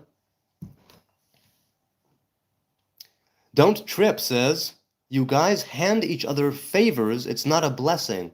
I don't know what you're talking about, man. Could you clarify? I'm curious. Okay, cool. Are you a Zionist or a Jewish? Because those are two different things. No, if you knew anything about Zionism, biblical Zionism, not necessarily modern day Zionism, and that is debatable. Biblical Zionism has its origins in the Torah, which basically says, if you go astray, break the covenant, you'll be kicked out, but then when you return to the covenant, you'll return to the place you were kicked out from. That's Zionism. The people of Israel returning to Israel. That's Zionism in a nutshell. Now, as for modern-day Zionism that has its roots in the middle of the 19th century, socialist, secular, anti-religious to some degree, right, born out of different things, that's a different issue. That's debatable among religious Jews on whether or not it should be the physical first and then the spiritual, or the spiritual first and then only then we can return to the physical land. So that's debatable, it's disputable, it's a great controversy and a difference of opinion, granted, but Torah Zionism, which is what I cling to more than anything, Torah Zionism is part of the Torah. So you can be Jewish, meaning a Jew, part of the kingdom of Judah, or living in Judea, or from the tribe of Judah, and still be a Zionist. So those are not two different things. However, if you go only with modern-day Zionism, only with the idea that it's some sort of an invention that doesn't have its roots anywhere but the middle of the 19th century, that socialist, secular idea, then that's debatable. Some people say you can't be a Jew and a Zionist. Other people say, obviously, all Zionists can be Jews and all Jews can be Zionists. So again, I don't... I understand why the difference of opinion is there and why the dispute and the controversy is there, but you can definitely be both. Definitely. There's still some shit on the left side of your beard, says Blue Nova. See, I already checked once. I'm not going to check again. You're not going to fool me again, Blue Nova. You devil, you. Yadid says, in the town I grew up in, there were many Hasidic Jews in this location in upstate New York. Many were chill, however, others were a little, I'm assuming you want to be little, judgmental. This is all groups of people, though. Yeah, obviously, in any group of people, you'll find people who are more chill and people who are more judgy-wudgy. You'll have people who are willing to accept others and people who think that they are supreme and holier than thou. People in all, you'll find stupid people and smart people in every group. So, yeah. Hafiz says, what is Kabbalah? It's often referred to as Jewish mysticism and in some circumstances black magic. Well, it's not black magic. It's only black if the person who is doing the magic is black, has black intentions. If anything, it's white magic, and that's not real Kabbalah. I mean, it is real Kabbalah, but it's a certain facet of Kabbalah. Kabbalah is the way in which God reveals himself through the tree of life, through the 10 sfirot, the 10 emanations that brought about creation, and the different relationships between them. Kabbalah is the way that we approach humanity in this world and each other, and the connection between us and God. That's what Kabbalah is. Kabbalah means to receive. And we receive the divine revelation through the 10 sfirot, through the tree of life. That is Kabbalah in a nutshell. Knowing how to receive the divine revelation and how it pertains to you as a human being, to the rest of humanity, and how to act in such ways of Torah and commandments, align your mouth and your body and your mind and your soul, let's say, in such a way where you are able to bring about the unity of the divine masculine presence and the feminine masculine presence, and bring about new revelations into creation. That's it in a nutshell. Black magic matters. Nice 24 monster. Arion says, what we can offer is ourselves, our love, our faith. Yes, ourselves, precisely. John Jotan says, how do I gain more cultural knowledge of the Torah? Reading it from a Gentile perspective, I know I'm missing Jewish cultural thoughts and perspectives. Well, obviously, because you're not keeping, presumably, you're not keeping the commandments, you're simply reading it. So how can you gain more cultural knowledge of the Torah? I'm not exactly sure what you mean. I'm thinking that you need to be embedded in a Torah-following culture in order to gain more knowledge of the way Torah is, what would be the word? Imbued into that culture. So I don't know what to tell you. It is indeed magic, says Yadid. Again, that's practical Kabbalah, that's Kabbalah Ma'asit. I stay away from Kabbalah Ma'asit. I don't touch Kabbalah Ma'asit, right? I'm not a Kabbalist. I'm a student of the Tree of Life. I will always be a student of the Tree of Life and not a Kabbalist. And if I was a Kabbalist, I definitely would not want at this point in life to be an Asiyah Kabbalist, right? I'd want it to, what I'm doing now, right? To study it and to learn it and to immerse myself in these teachings when I can. And it's not every day, right? Specific times. And then have it integrate into my being so it will be influencing the way that I live in the world and the way that I comport myself and act, the way that I speak, the way that I dress, the way that I drink and eat, the way that I move around, right? That Dr. Peterson, right? He has that what did he call it? To speak your being forward. That's what he said. And I see that as something really, really awesome, right? To phrase it that way. Saeed Ismail continues and says, who do you recognize as the last prophet? There is no last prophet. Prophecy is a continuing thing. And does the Jews and the Muslims pray to the same God? So I don't know enough about Islam. right? I don't know enough about Islam to say if they do or don't pray to the same God.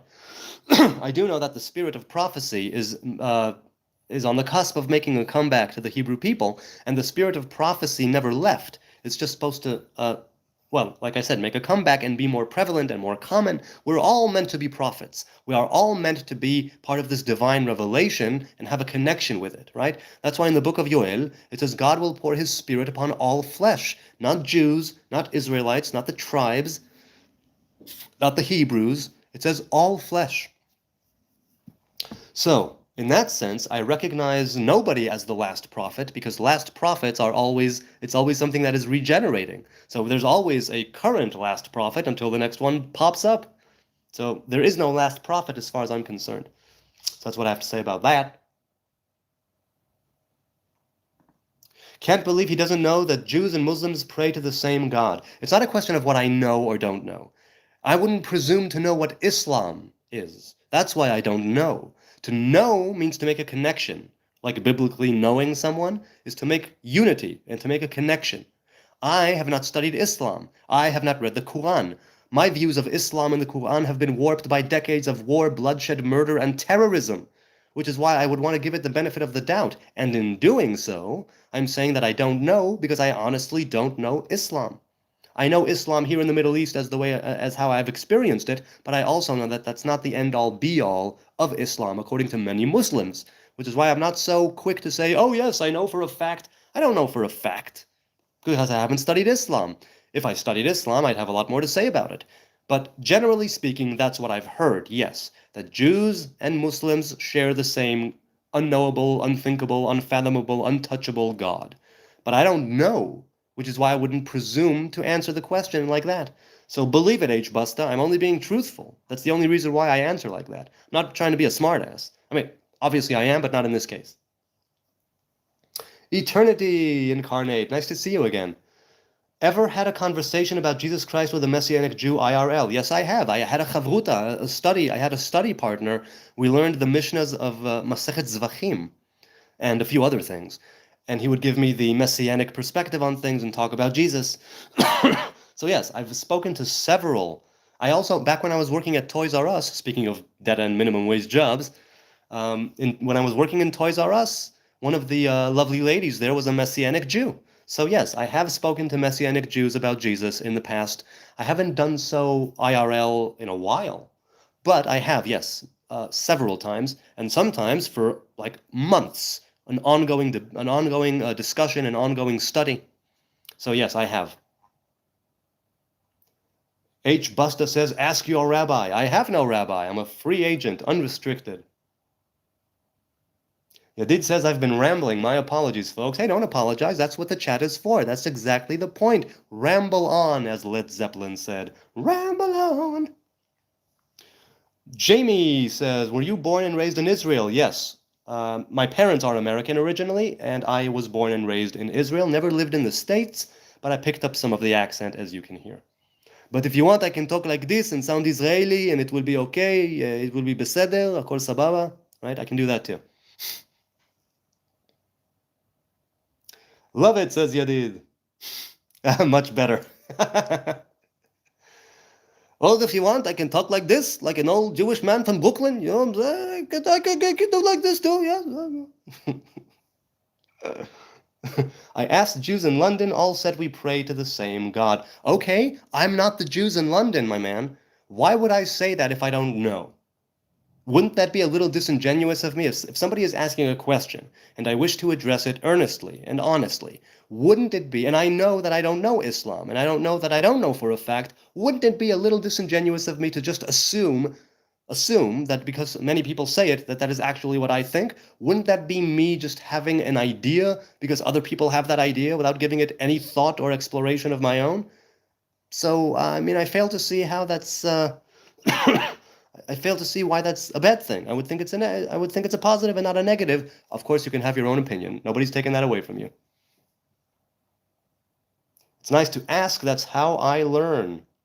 Yeah, I suppose it is nice to ask, and I do ask things here, and I get asked things here, and I am all about learning, but I still can't approach Islam or the Quran or the Hadith or any of that. I still can't approach it I really can't. I wouldn't be objective about it. I wouldn't be able to stomach it right now because it's highly living here and going through all these wars and terrorism. It takes a toll. And one of those tolls, mentally, physically, spiritually, one of the tolls is that no, I'm not able truly to read the Quran, to approach Islam with that mindset and with these experiences that I've had. I can't. In the future, I might be able to. I'd like to be able to, but now, no. I couldn't. I couldn't do it. Questions, answers, beautiful, says Yadid. What was your biggest lesson of 2025, either learned or taught or both, says Garfield. Well, the biggest lesson. Well, look, I went back to therapy just over a month ago, so it was the end of 2025. So even though it was just on the cusp of 2026, and even though maybe there is something that I learned that was greater or better, I'm gonna say with the therapy, the therapist that I have now, I'm really enjoying our time together, and I feel like I'm learning a lot. So the biggest lesson of 2025, I would say immediately I would go to that, but that may be like a recency bias, right?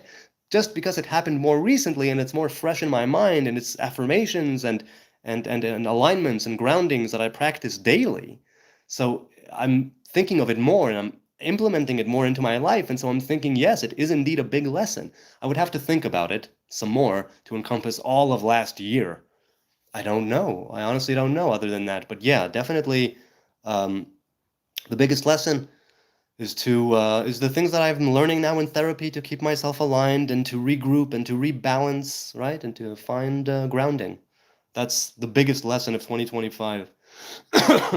As for lessons taught, I'm not a teacher, so I don't know.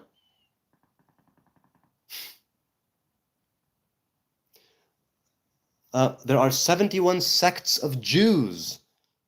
There are 71 sects of Jews? What are you basing that on? I'd love to know. What was your biggest lesson, people? What did you learn from 2025? Garfield, great question. I didn't do it justice. I didn't address it properly at all. My apologies. However, I will turn it right back at you. People, what is the greatest thing you've learned from the last Gregorian year? What is the greatest lesson you learned or that you taught or both? I'm curious. Nick's still relevant. Second place is JV Hammer. All right, man. All right. The Knickerbockers. They're going to make it at some point. They will. They're going to be the champions. Daniel says, what do you think about Hellenic polytheists? Well, I think that it's a given that unless you have a doctrine that's like one God and only one God, immediately you'll go to polytheism because of the forces of nature and because of the polyhumanity and the forces that go on inside of us. And we would want to project that to the heavens and to the deities. So I'm thinking that that would be the thing where you are projecting you sort of right. What did they do? They sort of anthropomorphized the deities, right? And they gave them feelings, and they were jealous, and they fought, and they did all these things. The Torah does the same thing. The eyes of God, the nose of God, the finger of God. So we do that to some degree, but it's polytheistic with the Hellenic teachings and the Hellenic pantheon. So what do I think of them? I have no view of them. I think it's generally not the Hebrew way, but not everybody is supposed to be a Hebrew. So I have no problem with people being Hellenic polytheists. I do have a problem when they come to Judea, like they did at the time of the Second Temple and the Maccabees and later the Hashmonite dynasty and what happened there, right, before it became a dynasty. And they said, you must live as we do. But definitely the Hellenization was fought against when it came to Jerusalem. It was fought against, and not for naught, because it wasn't our way, but it is their way. So what do I think? I have nothing to think of it, really. We have our path, they have theirs. We have our God, they have their gods. That's pretty much all I'm thinking about it. Lupa says, or Loop, I learned that I get upset and I'm just blessed to not be in jail. Hey, ain't that the truth? The Talmud says that when a person is angry, all sorts of hell control him. They say that a person who is angry, it's as if he is worshiping a false idol. They say that when a person is angry, it's like he is, it's like he's not himself. It's like something else is possessing you in those moments. And yeah, it's very good that you're not in jail. I hope that I will be able to control my temper, my anger, to lower my voice, to realign, to pause and breathe. Really, I could stand to do that, and that's why I went back to therapy. Not because I'm such an angry man, but when I do get angry, it's like sometimes I can't, it's difficult. Very difficult. I learned how to drive another type of combat tank this year, says Corey. Hey, and I learned how to drive. No, actually, I learned how to drive in December of 2024. So I mean, it's been a process, long time coming. Years, I started, I stopped, but I finally got my license December of 2024. Still don't have a car, but I have a license. I'm happy about that. Greek pantheon is interesting, says Yadid. Yes, yes, it is. The different mythologies and the different stories, there's a lot of wisdom there, right? There's a lot of wisdom there. Not faith for me, but wisdom for sure. A ton of wisdom. The Roman one as well. Give us the secret tea formula, says New Dog. It's not secret, it's organic green tea from the Netherlands that my woman picked up when she was there recently. And I'm enjoying it a great deal. Did you dig your own tunnel like other Jews, says Blue Nova. No, the only tunnels that I've ever dug were when I was a kid and we had a sandbox, and you would have one kid start a tunnel on one end and one kid start a tunnel on the other end, and then we would meet in the middle and shake hands and go, "Bleh," and then we'd start over again. That's the last tunnel I probably built. Now, that's like a physical tunnel in sand. Now, if we're talking about tunneling into a person's psyche with my BS and my nonsense, that I do on a regular basis. I'm happy to report. Oh, Based Saxon says, I love how you always ignore me. Sorry, Based Saxon, I didn't see anything that you wrote. Please write it again. I'll try going back and seeing what you wrote. You fantasize, he says. Yes, I do fantasize. I've got all kinds of fantasies. Is that what I'm ignoring? I'm not ignoring it at all. We should all have a rich fantasy life. It's awesome. But we should also know what should stay fantasy, what we could implement in reality, and to know that sometimes there is a price to pay and a toll for making fantasy a reality. Whether it's the fact that it's not all it's cracked up to be, whether the fact that you learn things along the way and it's like, no, I didn't want that, I want something else, or whether it's the fact that, oh my god, this is amazing, fantasy come true, I can't believe I'm experiencing this right now, todaleya. So all of those things together.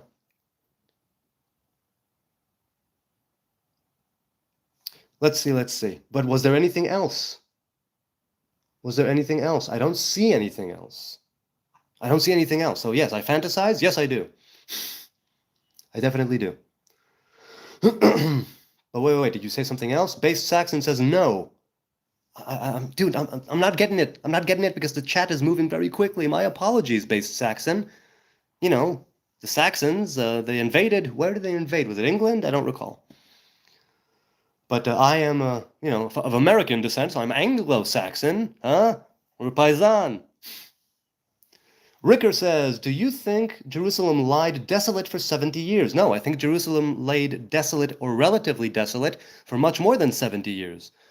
But I will say that the desolation, let's say, is not necessarily people not living there and having a life there. It's that the divine abundance and influence that was in Jerusalem was gone. And bit by bit, it's seeping back, right, into Jerusalem from way back then and from now and up until now. So I think that if there was such a prophecy, it didn't need to come to pass exactly like that, de facto, as it was written.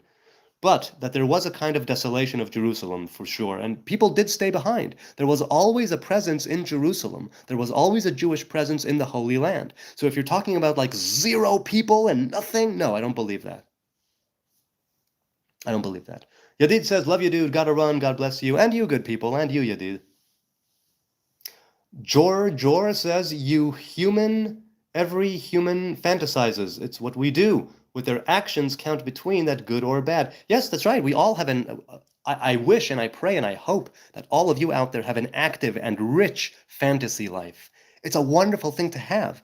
It's just that you shouldn't dwell on it too much. You shouldn't confuse fantasy and reality. You shouldn't be in fantasy to such a degree that you neglect living in the real world.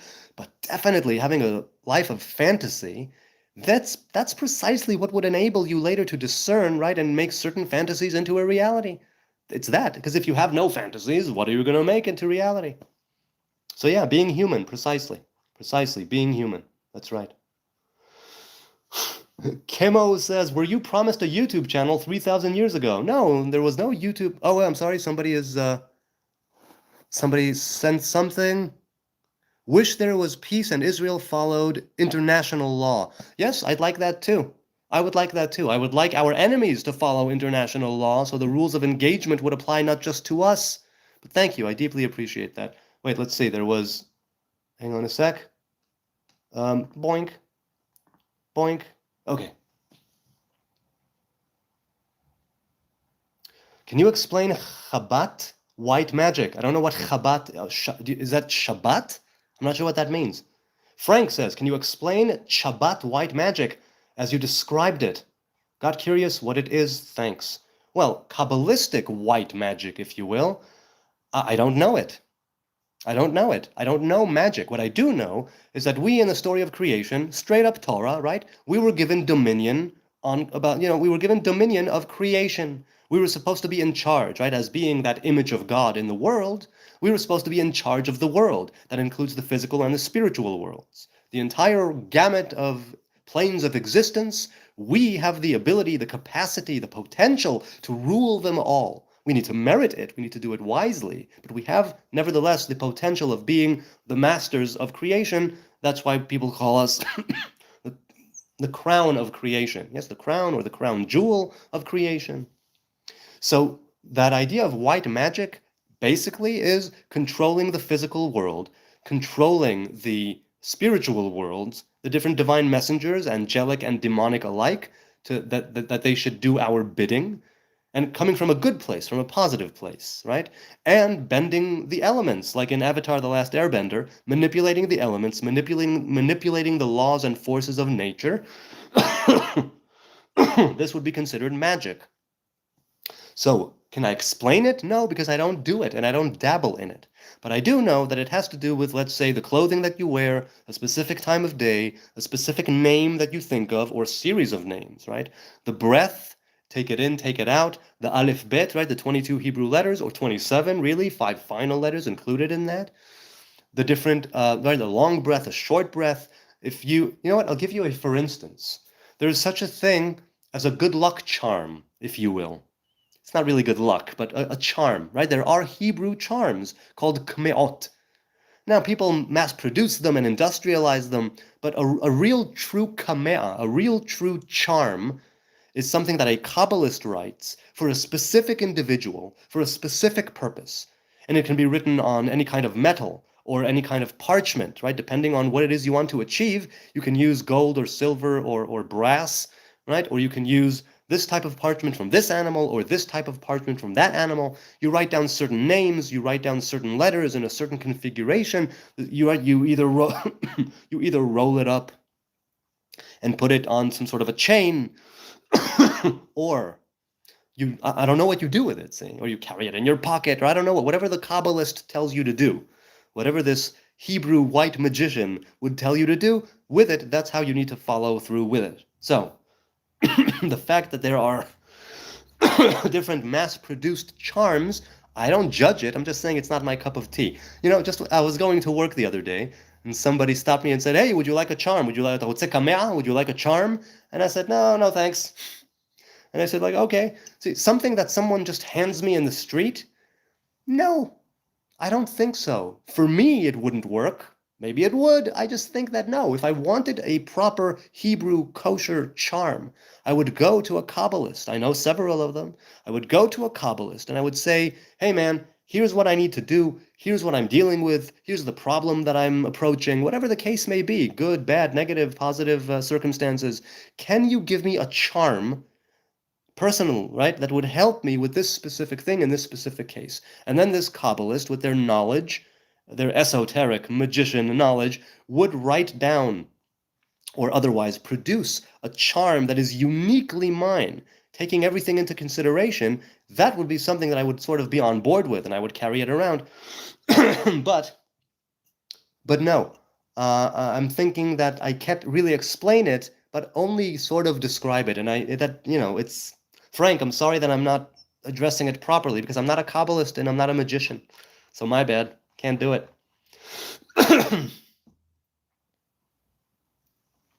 Ricker says, can the Talmud be used in Freemasonry ceremonies? I don't know what Freemason ceremonies are, so why would you use the Talmud? The Talmud, well, okay, is it recognized as a holy book within Freemasonry? I have no idea. You'll have to ask a Freemason. I really don't know. I really don't know. No Dog says, LOL, do magic with scribbles. No, but see, it's more than scribbles. The Hebrew letters are part of what sustains reality according to the Torah. That revelation of speech that brought creation into being is something that is still echoing throughout creation and ongoing, right? Much like you have the Big Bang, let's say, the origin of creation according to some of the physical creation, and you have that radiation that is still existing now over 13 billion years later, right? And it points back to the origin. In the very same way, you have the Hebrew letters, and they're pointing back to the origin. Something like that. I'm not doing that justice there. Great Brutani says, a Jew? Yes, indeed, a Jew. A kike, a Shylock, a big nose. It is the attack of the SCHNOZ, after all. Explain your Edom versus Ishmael prophecy, parasite. What? What Edom versus Ishmael prophecy? You'll have to be more specific on which prophecy you're talking about, because I'm not sure which one you're talking about, and it could be because I'm ignorant, and it could be because I'm not thinking of it right now, even though I already learned it, but not enough, so I have it offhand. But if there is a prophecy that is Edom versus Ishmael, it has to do presumably with death and destruction and exile or woe, and one of them beating the other, or I don't know what. Because if you said Edom and Ishmael versus Israel, that would be one thing. But either way, if it has to do with war, it doesn't need to come to pass. If it has to do with war, if it has to do with animosity, if it has to do with negative vibration, it doesn't need to come to pass at all. We could bypass those negative prophecies by keeping to the Torah, keeping to the covenant, doing our job, and by virtue of Israel being Israel and doing their Israelite thing, things will work themselves out in the world around them. So that's kind of what I have to say about that. But please tell me, which one is it? Which one is it? I don't know. Which prophecy? Dick Dickinson says, I know how to end the Israel-Palestine war. Jews should settle and prosper in Iraq, their true and original land. There are Iraqi Jews, but they came from here. They came from Judea. They were kicked out into Iraq. They were kicked out to Iran. They were kicked out to Libya and Syria and Lebanon and Jordan and Egypt. They were kicked out into Europe. They were kicked out into Asia, Southeast Asia, East Asia. Unknown says, brother, why can't we criticize Jews? Unknown, did I say you can't criticize Jews? By all means, criticize Jews all you want. Go for it. Criticizing a Jew? Why would you be unable to criticize a Jew? I have no idea why you wouldn't be able to do that. But okay, let me ask you, Unknown, why can't you criticize a Jew? What have people been telling you? And why were the Jews kicked out, says Unknown? They were kicked out because they didn't keep the covenant. They turned away from God. They were acting in an abhorrent way. They were acting in a very poor way. They were doing things that were horrible. And that's why they were kicked out. The Torah says, if you break the covenant remains, but you won't. Kick out. Get your asses out of the Holy Land. That's pretty much it.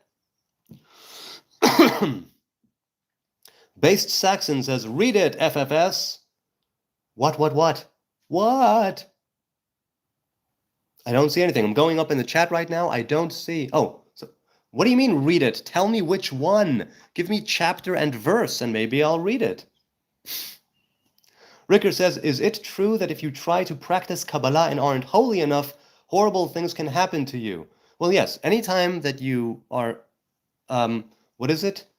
Anytime you're practicing Kabbalah in the sense of Kabbalah ma'asit, right? Kabbalah that has to do with this world called Olam ha'asiyah, ma'asit, asiyah, the root is there, right? Jews have told me there's a hospital that has people who practiced and experienced bad stuff. Yes, generally speaking, if you aren't, it's not a question of holy, really. Yeah, you were right to put it in parentheses, in quotations. Look, holy means set apart. Holy means sacred. Holy means consecrated. So, yes, yes, I'm going to say yes, because practicing Kabbalah means putting Kabbalah into practice in the sense that it is practical Kabbalah, Kabbalah ma'asit. If you engage in Kabbalah ma'asit, you could definitely have bad things happen to you because you're invoking certain angels, you're invoking, let's say, certain entities, you're doing certain things where if you're not, let's say, let's use the word you used, if you're not holy enough, and you don't have enough, right, and you're not virtuous enough, and I mean that in the best possible way. If you're simply not virtuous enough, if your virtues are lacking, if your personality, right, is lacking, I'm not saying 100% absolute, you need to be free of sin, blah, blah, blah. We all sin, we all fall short of the mark, we all fall from grace.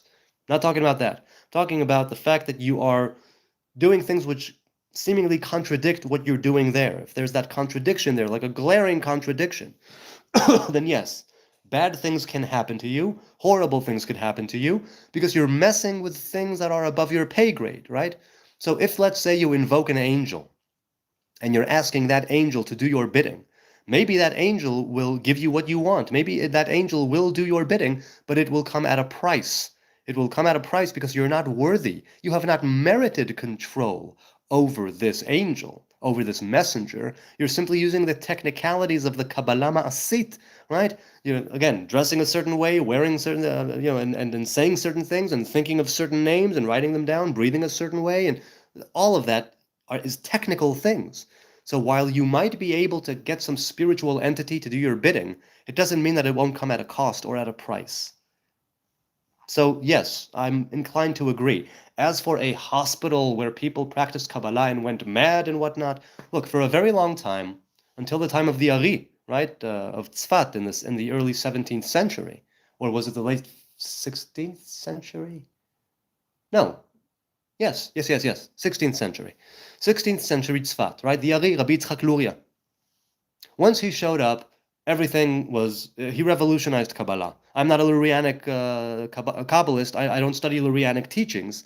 I'm not any kind of Kabbalist, but I don't study Lurianic teachings. I used to, but I tuned out of it, and now I study the Ramak, who was his master for a short time. The point I'm trying to make is, until that time, there were prohibitions. You had to be 40 years old. You had to be married with kids. You had to have knowledge of the Torah, written and oral alike, right? And you had to have that purity, let's say, of attributes, of virtues, that pure living that you still need, sort of, right? So, but you had to have all of that before you could approach Kabbalah. Ever since the time of the Ari, ever since the time of Rabbi Yitzchak Luria, then things changed. He busted that ceiling open. He threw all the windows wide and opened all the doors. But it still doesn't mean that you can do that you can do anything whenever you want when it comes to practical Kabbalah. Again, I'm only talking about Kabbalah Ma'asit, right? Practical Kabbalah, white magic.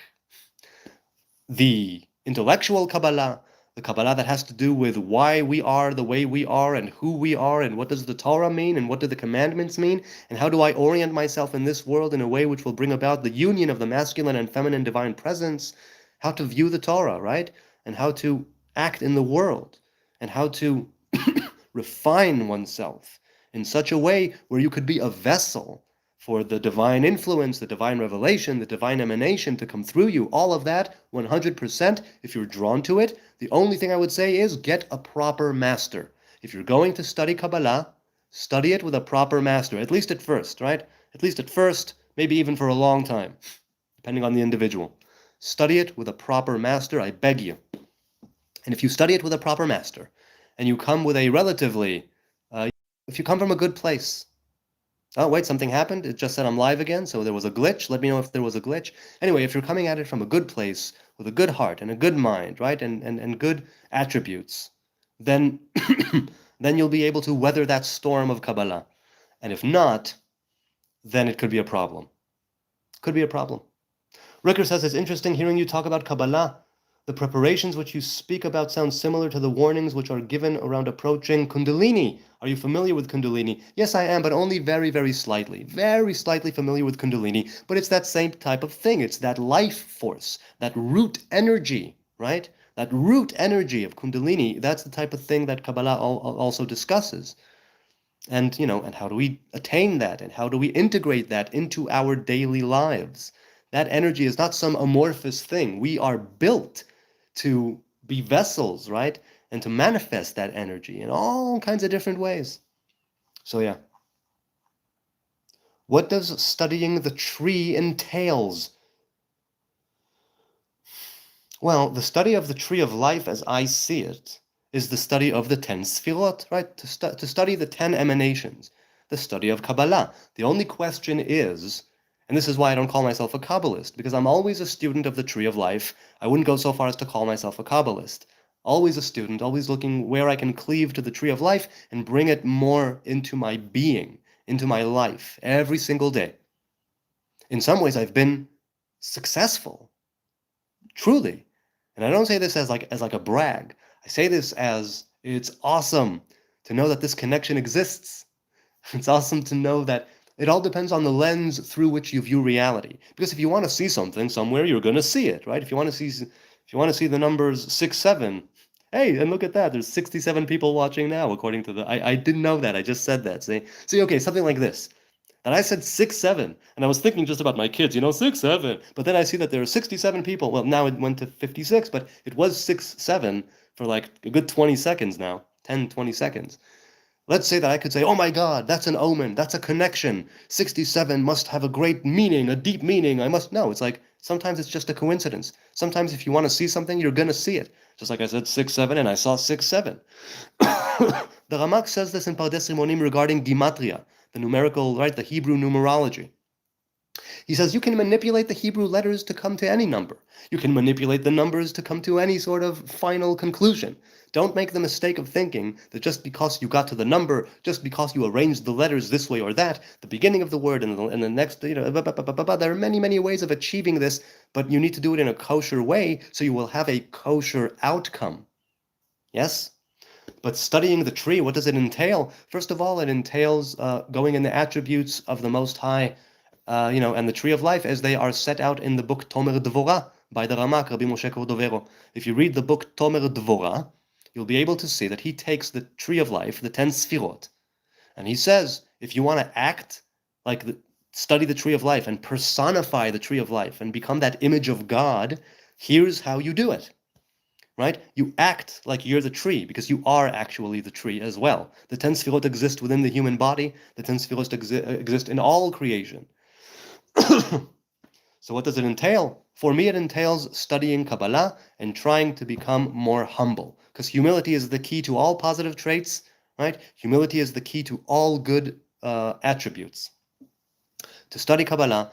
Now, Kabbalah, I study it only on certain days that already have holiness and sacredness inside of them, right? Built and baked right in, like the Sabbath, like the festivals, like a new moon. So I don't study it every single day. Lord knows I would love to, but see, I don't have enough.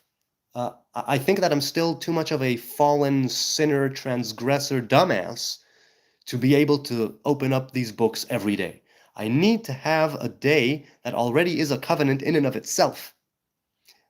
And I have the Nazarite chip, that's a covenant that I walk with. And I have the covenant of circumcision, that's a covenant that I walk with. I have the covenant of Torah, which is a covenant that I walk with. And still I'm saying that when it comes to Kabbalah, I study it on Saturdays, right? On Saturdays, on special days, where the sacredness is built right into the day, and it can sort of buttress my my studies. Because I myself alone am not enough. Should God reveal to me at some point, you know what, Jonathan? You're good to go. Study it on a regular basis every single day. I might be open to that. And still I would want to discern. And still I would want to see if it's truly something being revealed to me or if it's just my ego. But yeah, that's what it entails. I don't know if it answers your question, Frank, but I addressed it good enough. Thing says, are you gay? Yes, I am. I'm gay, I'm straight, I'm a lesbian, I'm bi, I'm a non-binary, I identify as an attack helicopter, I identify as Rocky and Bullwinkle. Anything you want me to identify as and present as, I will do it. Watch, watch, watch, watch, watch. Huh? Yeah. So yes, I'm very, very gay. I'm fancy free. Yoni? Friends and family call me Yoni, and I say no, I mean people who knew me before. I changed the Yoni is a short Jonathan. Right? Jonathan is my name. Yoni is a nickname, and Adam Yoni. I sort of gave it up when I joined the army. Of course, I'll still answer to it because people still call me that sometimes. Where are you from in the United States? I am not in the United States. My parents are from New York originally, but I am in Jerusalem, born and raised in Israel. So yeah. Do you like Dahmer? Says Things. No, depending on which Dahmer you're talking about, I don't think I like Dahmer. Wasn't there a serial killer called Jeffrey Dahmer? Or maybe, oh no, I'm sorry. Was he a serial killer? Who was he? What was he? The name Jeffrey Dahmer comes to mind, but I have no idea who that is. I just know the name. You say, Jonathan, I had to do it. Yes, I agree. It's fine if you did it. Yoni, Jonathan, whatever you want to call me. Yes, he was sick. Ah, okay, I was right.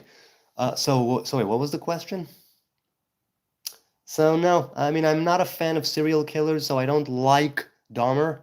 No, can't say I'm a fan. Mm-mm. In the early years of my life, says Unknown, I always thought Jews were like Orthodox Christians, but it's so different. No, the Orthodox Christians, and I know this from speaking to Orthodox Christians, they do take some of the Torah and some of the temple worship, and they make it part of their churches. But no, Orthodox Christians and Orthodox Jews are very, very different, two very different animals. Sanhedrin 54b, explain. I don't know what Sanhedrin 54b actually entails. I haven't studied Masechet Sanhedrin in quite a while. So, why don't you tell me what the sugya is, what the issue is, and I'll tell you if I can explain. Now, I'm not a Talmudic scholar, mind you, so it's not me explaining, it's simply me addressing the Talmud. Okay, you know what? I've been on for 2 hours. At this point, I think I'm going to continue, but I just want to take a quick aside to say thank you. Thank you. I deeply appreciate your time, your kind and gentle and wonderful attention. I don't take it for granted that you take time out of your lives, out of your days or nights, wherever you are, whoever you are watching this now, watching it later, that you take time to listen to me rant and rave and ramble, and with my silliness and my nonsensical blah. I deeply appreciate it. It's no small thing. I do not take it for granted. You could be doing anything else right now. Truly, you could. But you're here doing this with me, and it's lovely. I learn from you, and I'm enriched by you. I stay sharp, right? You get me to think. You get me to question certain things that I've never questioned before, or phrase questions about things that I've never phrased questions about before. And for that, you have my thanks. You keep me sharp, and I definitely appreciate it. Okay, let's continue. Your ranting and raving is entertaining. Yes, exactly. I hope that it's of some value, but if it's of no value at all, let it be a little bit entertaining because you gotta laugh, right? Humor is just, I love humor. I'm a man of comedy. It's part of what I love, truly. Kukafa, nice to see you again, Kukafa. So what is Gehenna in comparison to the Christian hell? So the Jews have no hell. What we have is something that approximates purgatory. What is its purpose and how does hell differ from Gehenna? So hell, the Christian hell is forever. There is no forever in Judaism, right? What you have is a period where you are refined. What you have is a period where you go through some sort of purification, right? You shed that karma, you peel the onion, but it's not forever. It's not, and you're not like burning in hell forever. I know that Christians say that, but no, there's no such thing in the Hebrew faith. So Gehinnom literally comes from the place not far from here called Gei Ben Hinnom. I got married there, by the way. I got married in Gehinnom. I got married in hell. So, I don't know Christianity, but I do know that Christians have an idea of hell, if I'm not mistaken, that is a place of burning and fire and suffering forever. And Jews don't have that. You stay in this Gehinnom up to 11 or 12 months. Now, there is no time and space in these spiritual planes. right? There is no up, down, left, right, none of that. But people say a year, 12 months, 11 or 12 months, in order for us to be able to perceive some understanding. In other words, a year is quite a significant amount of time. It's a whole trip around the sun, right? It's going back to where you started. That's a year. Like on your birthday, right? It's like it's Earth around the sun. In that sense, you go back to where you started after Gehinam, which is up to 12 months. You get to go back to where you started, right? And you arrive at that lower Eden, and you are purified, right? The purgation process has ended, and you're able to go into that waiting room that we call lower Eden. So, as far as I know, that's the main difference between the Christian hell and the Jewish Gehinam. Kuk Kafa says, wow, thanks a ton. You're pretty dead on the mark for Christian hell. It's slightly different for Catholics. They include purgatory and limbo. No, I think limbo was taken out of the equation after the last council in the Vatican. But yeah, thanks for answering. Good to be back again. Yeah, it's nice to have you back again. Makar says, just subbed. People can learn from you, especially how to turn a negative into a positive. Shalom. Hey, you know what? Many people say that I'm an embarrassment to Judaism, an embarrassment to people and humanity alike, to which I say, Godspeed, I'm truly an embarrassing specimen. Horrible, truly.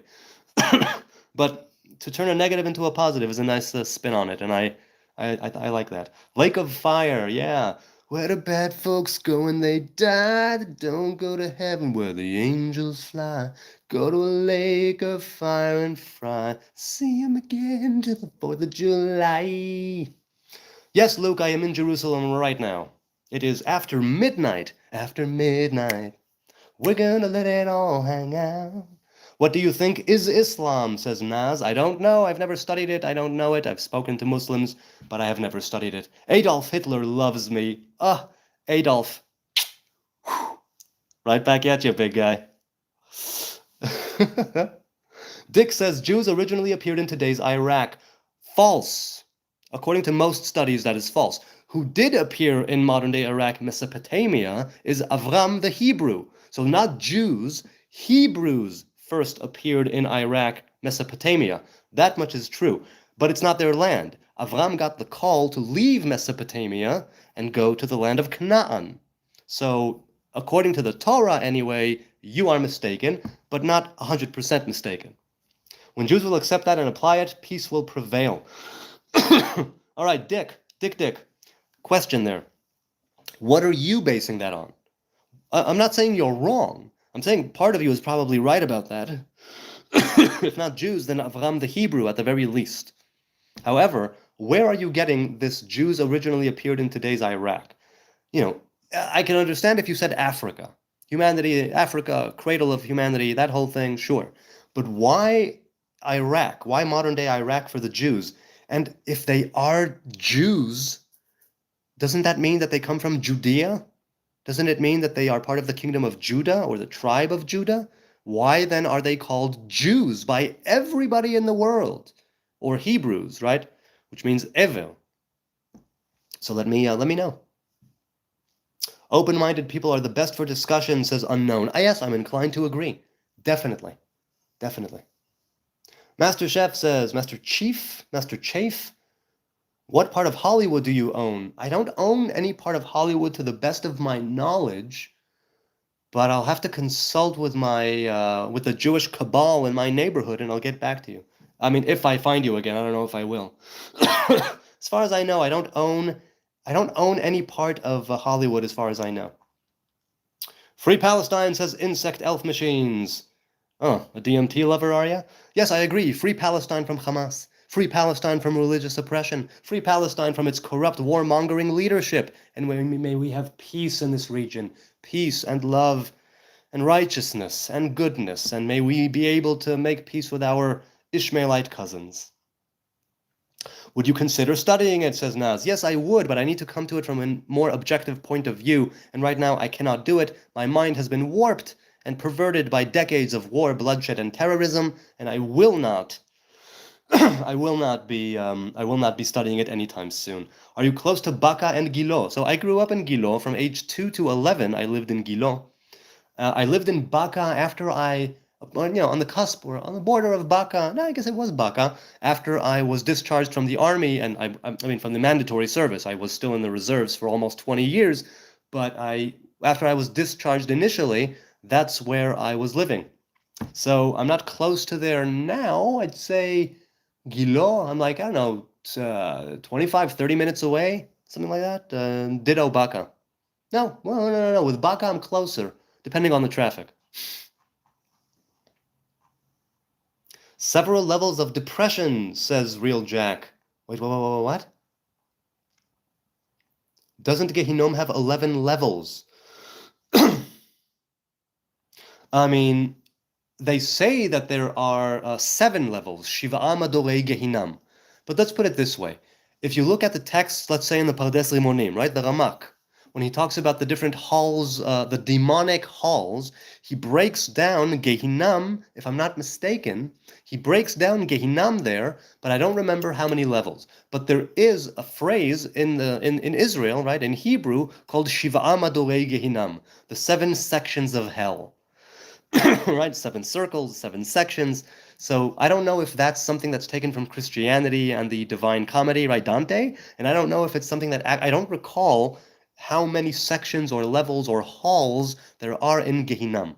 I don't know if there are 7. I don't know if there are 11. I don't recall. So I'm sorry, I can't answer you, Real Jack. Sorry about that. I love Baca. That's where my family is from. It's a lovely region. It's a lovely place. It's a lovely neighborhood in Jerusalem, truly. So Nezer says, descriptions of levels of hell are from those who have experienced as many levels of depression. Oy, that's horrible. Depression is awful. 7 levels, my mistake. Yeah, so there are traditionally, at least according to some tradition, maybe we simply co-opted that from Christianity and from Dante, or maybe not. But yeah, Shiva Amadorei Gehinam. But see, Midrash speaks of it, and Talmud speaks of it, but the Bible doesn't really speak of Gehinam at all. And the different halls, right, the books, the Kabbalistic books speak of it as well, but I don't recall offhand what Ramak says in Pardes Limonim. I don't recall. You look homeless, says watch the world burn. Well, some people just want to watch the world burn, huh? So no, I do look homeless, I'll give you that. Thankfully, I've never been homeless, again, unless you count the times I was living in a tent in the army sometimes, right? Or sleeping in the wilderness when I'm camping, or I don't know what. But other than that, I have a lovely home, have always had, by the grace of God, a lovely place to return to and call home. And even if I didn't have a place, my woman is my home. Wherever my woman is, there my home is. Makar says, brother, you missed your calling. You should be a mensch, is it? Well, a mensch means just a man. A mensch means a man of virtue, right? A virtuous man. That's what a mensch means. Or a rabbi. Yeah, people say I should have been a rabbi. Not my thing. I wouldn't want to be a rabbi. I think the 7 levels is taken originally from Vedic literature, says Sneezer. See, could be. I keep Shabbat and festivals, says Real Jack Matt. Aren't they awesome? Isn't it great once a week to take a break from everything? I don't know how you keep Shabbat, but I know that Shabbat is such a near and dear covenant to me. It truly is. Really, to unplug, right? To have time for food and drink and song during the meal, and to have time to study some Pardes Limonim, and to not have to go anywhere, no place to be, nothing to do, just chill out with your family.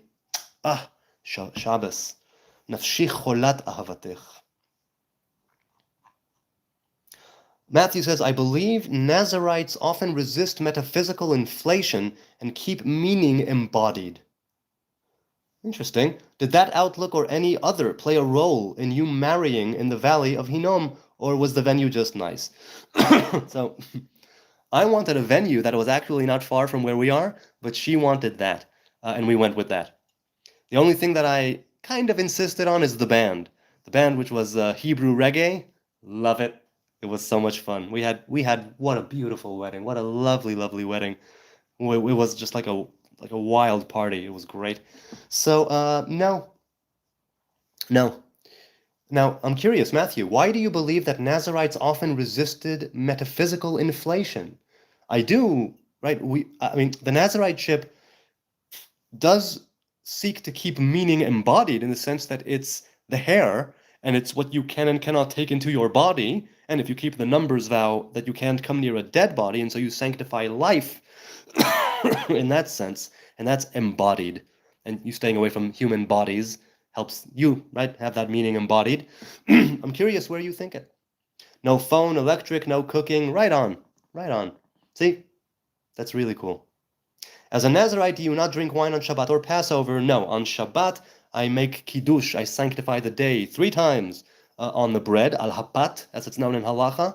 And on Passover, I do according to the custom of Rabbi David Kohen Nazir, the Nazarite rabbi of Jerusalem, who died in 1978, 78, I think. And he drank apple juice. So I drink organic, sort of, fresh squeezed if I can get it, apple juice. So no, I don't drink wine. However, a Nazarite can drink other types of wine, like pomegranate wine or different berry wines, but I don't drink any alcohol. I decided along with the grapes and the wine, I'll abstain from all alcohol, not because it's part of the vow, but because I made it part, like an addition, an addendum to the vow.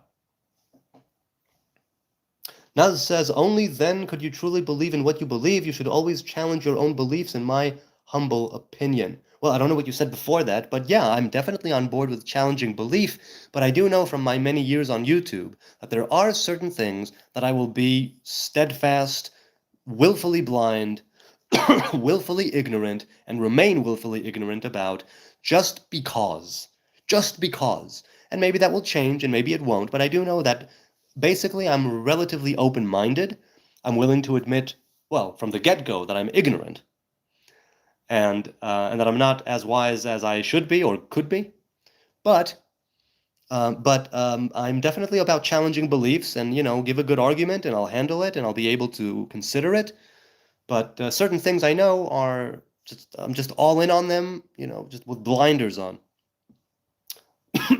Real Jack says, I went to yeshiva in Brooklyn, New York. Yay, good for you. I think you mentioned that. I'm not sure though.